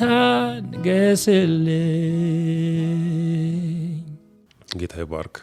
በተለያየ ሁኔታ ውስጥ ሆነው ለሚሰሙ ሰዎች የክርስቶስን ወንጌል ብታበስርላቸው ደስ ይለኛል። በዚሁ አጋጣሚ በጣም ጥሩ ትልቅ እድል፣ ከምንም በላይ የተጠራንበት ትልቁ ሚሽንም ይሄ ስለሆነ ሰው በራሱ ለመኖር መሞከር፣ በራሱ ለመኖር መጣር በጣም ከባድና አስቸጋሪ ነገር ነው። ሰዎች ወደዚህ ጌታ ቢመጡ፣ ወደዚህ ጌታ ቢጠጉ፣ ከሱ ጋር ቢጣበቁ የሚያተርፉት ነብሳቸውን ነው። ወንጌል ለነብስ ነው። ሰው ነብሱን ማትረፍ አለበት። ነብሱ ልትተርፍ ይገባል፣ ልትድን ይገባል። ወደማይቀረው ሞት ስንሄድ የእውነት መሞት የለብንም። የእውነት ከመሞት በቃ መትረፍ መቻል አለብንና እኔ የምለው አንድ ነገር ነው። በቃ ተገኙለት። እኔ አሁን ጌታን ተቀበሉ አልላችሁ። በቃ ተገኙለት ለሱ። እሱ ይፈልጋችኋል። ሁልጊዜም የጠፋችን ነብስ ይፈልጋል። እኛንን መገኘት የከበደንና ለዚህ ለሚፈልገን ጥሪ ምላሽ መስጠት ይሁንልን እና እባካችሁ አትባክኑ። በተለይ ወጣቶች አትባክኑ። ያለቀበት ዘመን ላይ ያለ ነው። አንድን ነገር ገልብጠን ከተጠቀመን በኋላ ውስጡ የሚቀረውን ጥፍጣፊው አለ አይደለ? ካላራገፍ ነው የማይወጣው ማለት ነው። ያችን ያክል ዘመን ላይ ያለ ነው። አሁን ኦልሬዲ አልቋል ዘመኑ። ህይወት ያለ ክርስቶስ ከንቱ ነው። በቃ ዜሮ ነው። ኢቭን ከዜሮም በታች። ለምንድን ነው ከዜሮ በታች ብሎ? ዜሮ ከቁጥር አጠገብ እንኳን ተጠግታ ዋጋ ይኖራታል። ከኢየሱስ ውጭ የሆነ ሰው የዜሮን ያክል እንኳን ተጠግቶ ዋጋ ሊኖሩ አይችልም። ሁላችንም ዋጋ ይኖረን ክርስቶስ ጋር ተጠግተን ነው። ስለዚህ እኔ የምለው አንድ ነገር ነው። ኢየሱስ ክርስቶስን ማመን ብልሃት ለህይወት መዘየድ ነው። አደራ የምላችሁ በህይወታችሁ ሞኝ እንዳቱ። ባለፈው ካንተ ጋር እዛ ቦሌ ከተገናኘን በኋላ ኦፍ ካሜራ ማለት ነው ከተገናኘን በኋላ እንደዚህ መዝሙሮች እንዳሉክም ፕላስ ደግሞ እያገለገልክም ልጆችም እንዳሉ በእንደዚህ አይነት ሁኔታ ውስጥም እንደምታልፍ ለአንድ ወዳጅ ያካፈልኩት። ያ ወዳጅ ደግሞ አንተን ሰርፕራይዝ ማድረግ ይፈልጋል። ስለዚህ አፕስቴር እሱ እየጠበቀ ስለሆነ እዛ እንሄድና እሱ ላንተ ያመጣውን ስጦታ ይሰጣል ማለት ነው። እሺ ሚላይ እንግዲህ ምን እላለሁ እኔ እውነት ለመናገር ያው እግዚአብሔር መልካም ነው ለሁላችንም። አፕስቴር ስለሚሆን ጃኬትንም ልበስና በዛው እንሄዳለን። ልታመሰግናቸው የምትፈልጋቸው ሰዎች ካሉ የምታመሰግንበትን እድል ልስጥና ብታመሰግን። እሺ እንግዲህ ከሁሉ በላይ እግዚአብሔር ይመስገን። የማመሰግናቸውንም ሰዎች የሰጠኝ እግዚአብሔር ነው። ትክክል። ከዛ ባለፈ እናቴን በጣም አመሰግናለሁ። ከልጅነት እስካሁን ድረስ በብዙ ነገር አብራኝ ያለች እናቴ ነች። እሷንም አመሰግናለሁ። ባለቤቴን በጣም አመሰግናለሁ። በጣም ወዳታለሁና በጣም ነው አመሰግናት ሁሌም በህይወቴ ሁሉ ማለት ነው። ምክንያቱም ቀላል ነገር አይደለም የምታልፈው። ብዙ መሆን፣ ብዙ መፍጠር፣ ብዙ ማድረግ ስትችል ነው ከኔ ጋር እንትን እያለች ያለችው ለህይወት። ስለዚህ በጣም አመሰግናለሁ እሷን። ቤተሰቦቼን ሙሉ ማመስገን እፈልጋለሁ። በዚህ አጋጣሚ የክለብ ሃውስ የሚባል ፕላትፎርም አለ። እዛ ፕላትፎርም ላይ ኮፊ ሃውስ የሚባል አንድ ሩም አለን። እዛ ሩም ላይ ያሉ ሰዎችን በጣም እሱና መሸሸጊያ ዋሻ ላይ ሰርቪስ ቤት ላይ ያሉ 3 ሩም ላይ ያሉ ሰዎችን በጣም ማመስገን እፈልጋለሁ። ምክንያቱም በህይወቴ ውስጥ የማልጠብቀውን የእግዚአብሔርን ፌቨር አሳይተውኛል። እግዚአብሔር ይባርካቸው። አውታሩ ዘማሪ አውታሩ ከበደ ከነ ሳምሪ ጭምር ከነ ባለቤቱ በልጅነቴ በዛ በመከራዬ ወራት በዛ በጭንቅ ወራት ብዙ ነገሮችን አድርገውል ትምህርት ቤት መማርበት ኮሌጅ ድረስ መጥተው የሚያስፈልጉኝ ማቴሪያሎች እስከማድረግ ሰፖርት እስከማድረግ ድረስ ደርሰዋልና እነሱም በጣም አመሰግናለሁ። ዘማሪ አገኘው ይደግ በጣም የምወደው በዝማሬውም በህይወቱም በጣም የምወደው ሰው ነው። ስላደረገው በህይወቴ ውስጥ ስለሚያደርገው ነገር ሁሉ በጣም አመሰግናለሁ። እሱንም እግዚአብሔር ይባርካችሁ ማለት እፈልጋለሁ። ብዙ ሰዎች አሉ ላመስግን ብል ቆጥሬ ማልጨርሳቸው፣ ግን በአጠቃላይ እኔ እግዚአብሔር አንድ ቃል ተናግሮኛል። በአንተ ህይወት ውስጥ እጃቸውን የሚያስገቡ ሰዎችን እኔ እባርካለሁ ብሎኛል። የእውነት እና እግዚአብሔር ይባርካችሁ። እግዚአብሔር የተናገረኝን ነገር እንደሚያደርግ አምናለሁና ስለ ሁሉ እግዚአብሔር ይባርካችሁ ማለት እፈልጋለሁ። እኔን ከምንም እዚህ ያመጣ እግዚአብሔር እናንተን ደግሞ የበለጠ ለበረከት ያርጋችሁ። አሜን። አብርሽዬ ደግሞ በዚህ አጋጣሚ አንተንም ላመሰግን እወዳለሁ። ይህንን እድል ሰጥተኸኛል። ይህን ቴስቲሞኒ ለመናገር እግዚአብሔርን ነገር በነገርህ ላይ ለሰዎች መስጠት ምናልባት ሊቀል ይችላል፣ ግን የተሰጠህን ለመናገር ቦታ ታጣለህ። እግዚአብሔር ይህን አደረገልኝ ለማለት ቦታ ልታጣ ትችላለህ። እና ይህንን እድል ደግሞ እንዳንተ አይነት ሰዎች እያመቻቹ ሰዎችን እየጠሩ እየጋበዙ ይህንን እድል መስጠታቸው በጣም ሊያስመሰግን ይገባልና በጣም ከልብ የመነጨ ምስጋናዬን አቀርባለሁ። እግዚአብሔር አንተን መንገድ አድርጎ እንግዲህ ይህንን ነገር ለህዝብ እንዲደርስ አድርጓልና እግዚአብሔር ይመስገን። አሜን። ሚላይ እኔም ከልብ አመሰግናለሁ ጥሪን አክብረ ስለመጣ። እንግዲህ ብዙ ስራ እንደምትሰራ አውቃለሁ፣ ብዙ እንደምታነብ እንደምትጽፍ አውቃለሁ። ካለ ጊዜ ይህንን ጊዜ ደግሞ መስዋዕት አድርገህ እዚህ ስለተገኘ እንዲሁም ደግሞ በጣም አስተማሪ ለብዙዎች በረከት የሚሆን ቴስቲሞኒ ይህን ስላጋራ እግዚአብሔር አምላክ ያክብርልኝ። በብዙ ተባረክ። በሰፊው እንደምንገናኝ አምናለሁ። እግዚአብሔር ይባርክ። አሜን። ተባረክ። እኔ ስሜ ሙልጌታ ነው የሚባለው። የኔ ወዳጅ ደግሞ ወዳጅ እንዳለ እሷ ደግሞ ሚሚሻ ትባላለች፣ ኤደን ትባላለች። ይሄ 50 ሺህ ብር ነው አሁን እጄ ላይ ያለው። ስለዚህ ያው ይሄንን ስለምንልክላት እግዚአብሔር ይባርክሽ ተባረኪልኝ ትላታለህ። ያው እኔንም ትባርክኛለህ። ይሄው ብሩ 5 ስር ነው 10 ሺህ ብር ነው 50 ሺህ ብር ማለት ነው። አሮን ነው ምን ማለት እንዳለብኝ አላውቅም። እኔ ግን አንድ ማምኑ ነገር አለ። ከዚህ በፊት በተደጋጋሚ ከእግዚአብሔር ጋር ባለኝ ግንኙነት እግዚአብሔር የተናገረኝ ነገር አለና እኔ የምባርካችሁ እግዚአብሔር ካንተ ጎን የሚቆሙትን ኦን ቢሃፍ ኦፍ ሚ አብሮ እንደሚቆም እግዚአብሔር ተናግሮኛል። ከዚህ በፊትም አንድ አይደለም በጣም በተደጋጋሚና እግዚአብሔር በሚያስፈልገው ነገር በምታልፉበት ሁላችንም የራሳችን የሆነ ጥያቄ ይኖረናልና በዛ ሁሉ መሀል እግዚአብሔር ከእናንተ ጋር ይቆም። ሰው አብሮ ቢቆም ምናልባት የሆነ ቀን ይደክማል፣ የሆነ ቀን አቅም ያጣል። ሰው አቅሙ የማይጎድል ሁልጊዜ ሙሉ የሆነ እግዚአብሔር አብሯችሁ ይቆም። በነገራችሁ እግዚአብሔር ከእናንተ ጋር ይቆም። እግዚአብሔር ይባርካችሁ። እንዳሰባችሁ ለእኔ እንደቆማችሁ እግዚአብሔር ደግሞ ለእናንተ ይቁምላችሁ ነው ማለት የምችለው። ምንም ቃል የለኝም፣ ግን እግዚአብሔር ይባርካችሁ። ተባረኩ። በዘመናችሁ የምትከለከሉት ነገር አይኖር። በቃ የየትኛውም ደጅ ላይ ረግጣችሁ አትከልከሉ። በእያንዳንዱ ነገር እግዚአብሔር አብሯችሁ ከሰው ጋር ሳይሆን ከእግዚአብሔር ጋር የምትቆሙ ሰዎች አድርጋችሁ ተባረኩ። አንተም እህቴም እግዚአብሔር ዘመናችሁ ኤደን ትባላለች። ኤደን እግዚአብሔር ይባርክሽ። ተባረኪ። ባለትዳር ናት፣ 2 ልጆች አሏትና ባርካት። በእውነት ጥሩ ልብ ስላላት በዚህ ዘመን እውነት ከባድ ነው። በተለይ እኔ እግዚአብሔር ቤተሰቦችሽን ከውጊያ ይጠብቅ። ትልቁ ውጊያ በቤተሰብ ነው ያለው በአሁኑ ሰዓት። ሰይጣን ቤተሰብን ነው የሚዋጋው፣ ትዳርን ነው የሚዋጋውና ቤተሰብሽን እግዚአብሔር ይጠብቅ። ልጆችሽን እግዚአብሔር ያሳድግ። የልጆችሽ እናት ሁኚ።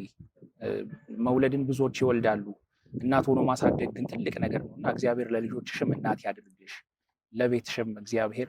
እኔ ሁሌ የምለው አንድ ነገር ምንድነው፣ እግዚአብሔር በቃ ምክንያት አለው የሆነ ነገርን ሲያደርግና በቃ እግዚአብሔር በቤትሽ የሆነን ምክንያት ፈልጎ የሚያደርግልሽ ሴት ሁኚ። በቃ ምክንያት እየፈለገ አንቺም እግዚአብሔርን እንድትባርኪ የሚያደርግሽን ነገር የሚያደርግልሽ ሴት ሁኚ።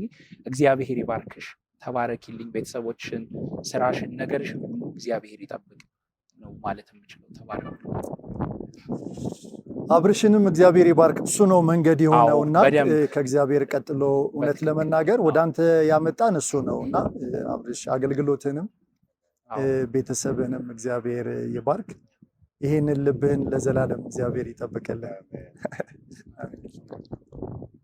ተባረክልኝ አብርሽ። በእውነት በጣም አሩ ነው፣ ምንም ቃል የለኝም እውነት። ሃሌሉያ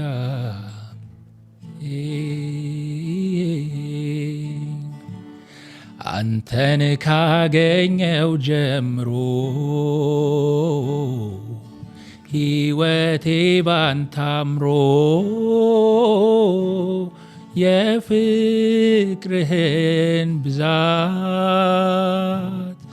አልችልም ልገልጻት፣ የምሕረትን ብዛት አልችልም ልገልጻት። አንተን ካገኘው ጀምሮ ሕይወቴ ባንተ አምሮ የፍቅርህን ብዛት አልችልም ልገልጻት፣ የምሕረትን ብዛት አልችልም ልገልጻት። የፈሰሰው ሰማያዊ ጸጋ አኑሮኛል ካንተ ጋር፣ ምን ልክፈል እንዲያው ልገዛል፣ ምን ልክፈል እንዲያው ልገዛል። ሰው ያረገኝ ጸጋው ነው ታሪኬን ለውጦ ከሞት አስመልጦ፣ ጌታ ሆይ ተመስገን። ሰው ያረገኝ ጸጋው ነው ታሪኬን ለውጦ ከሞት አስመልጦ፣ ጌታ ሆይ ተመስገን።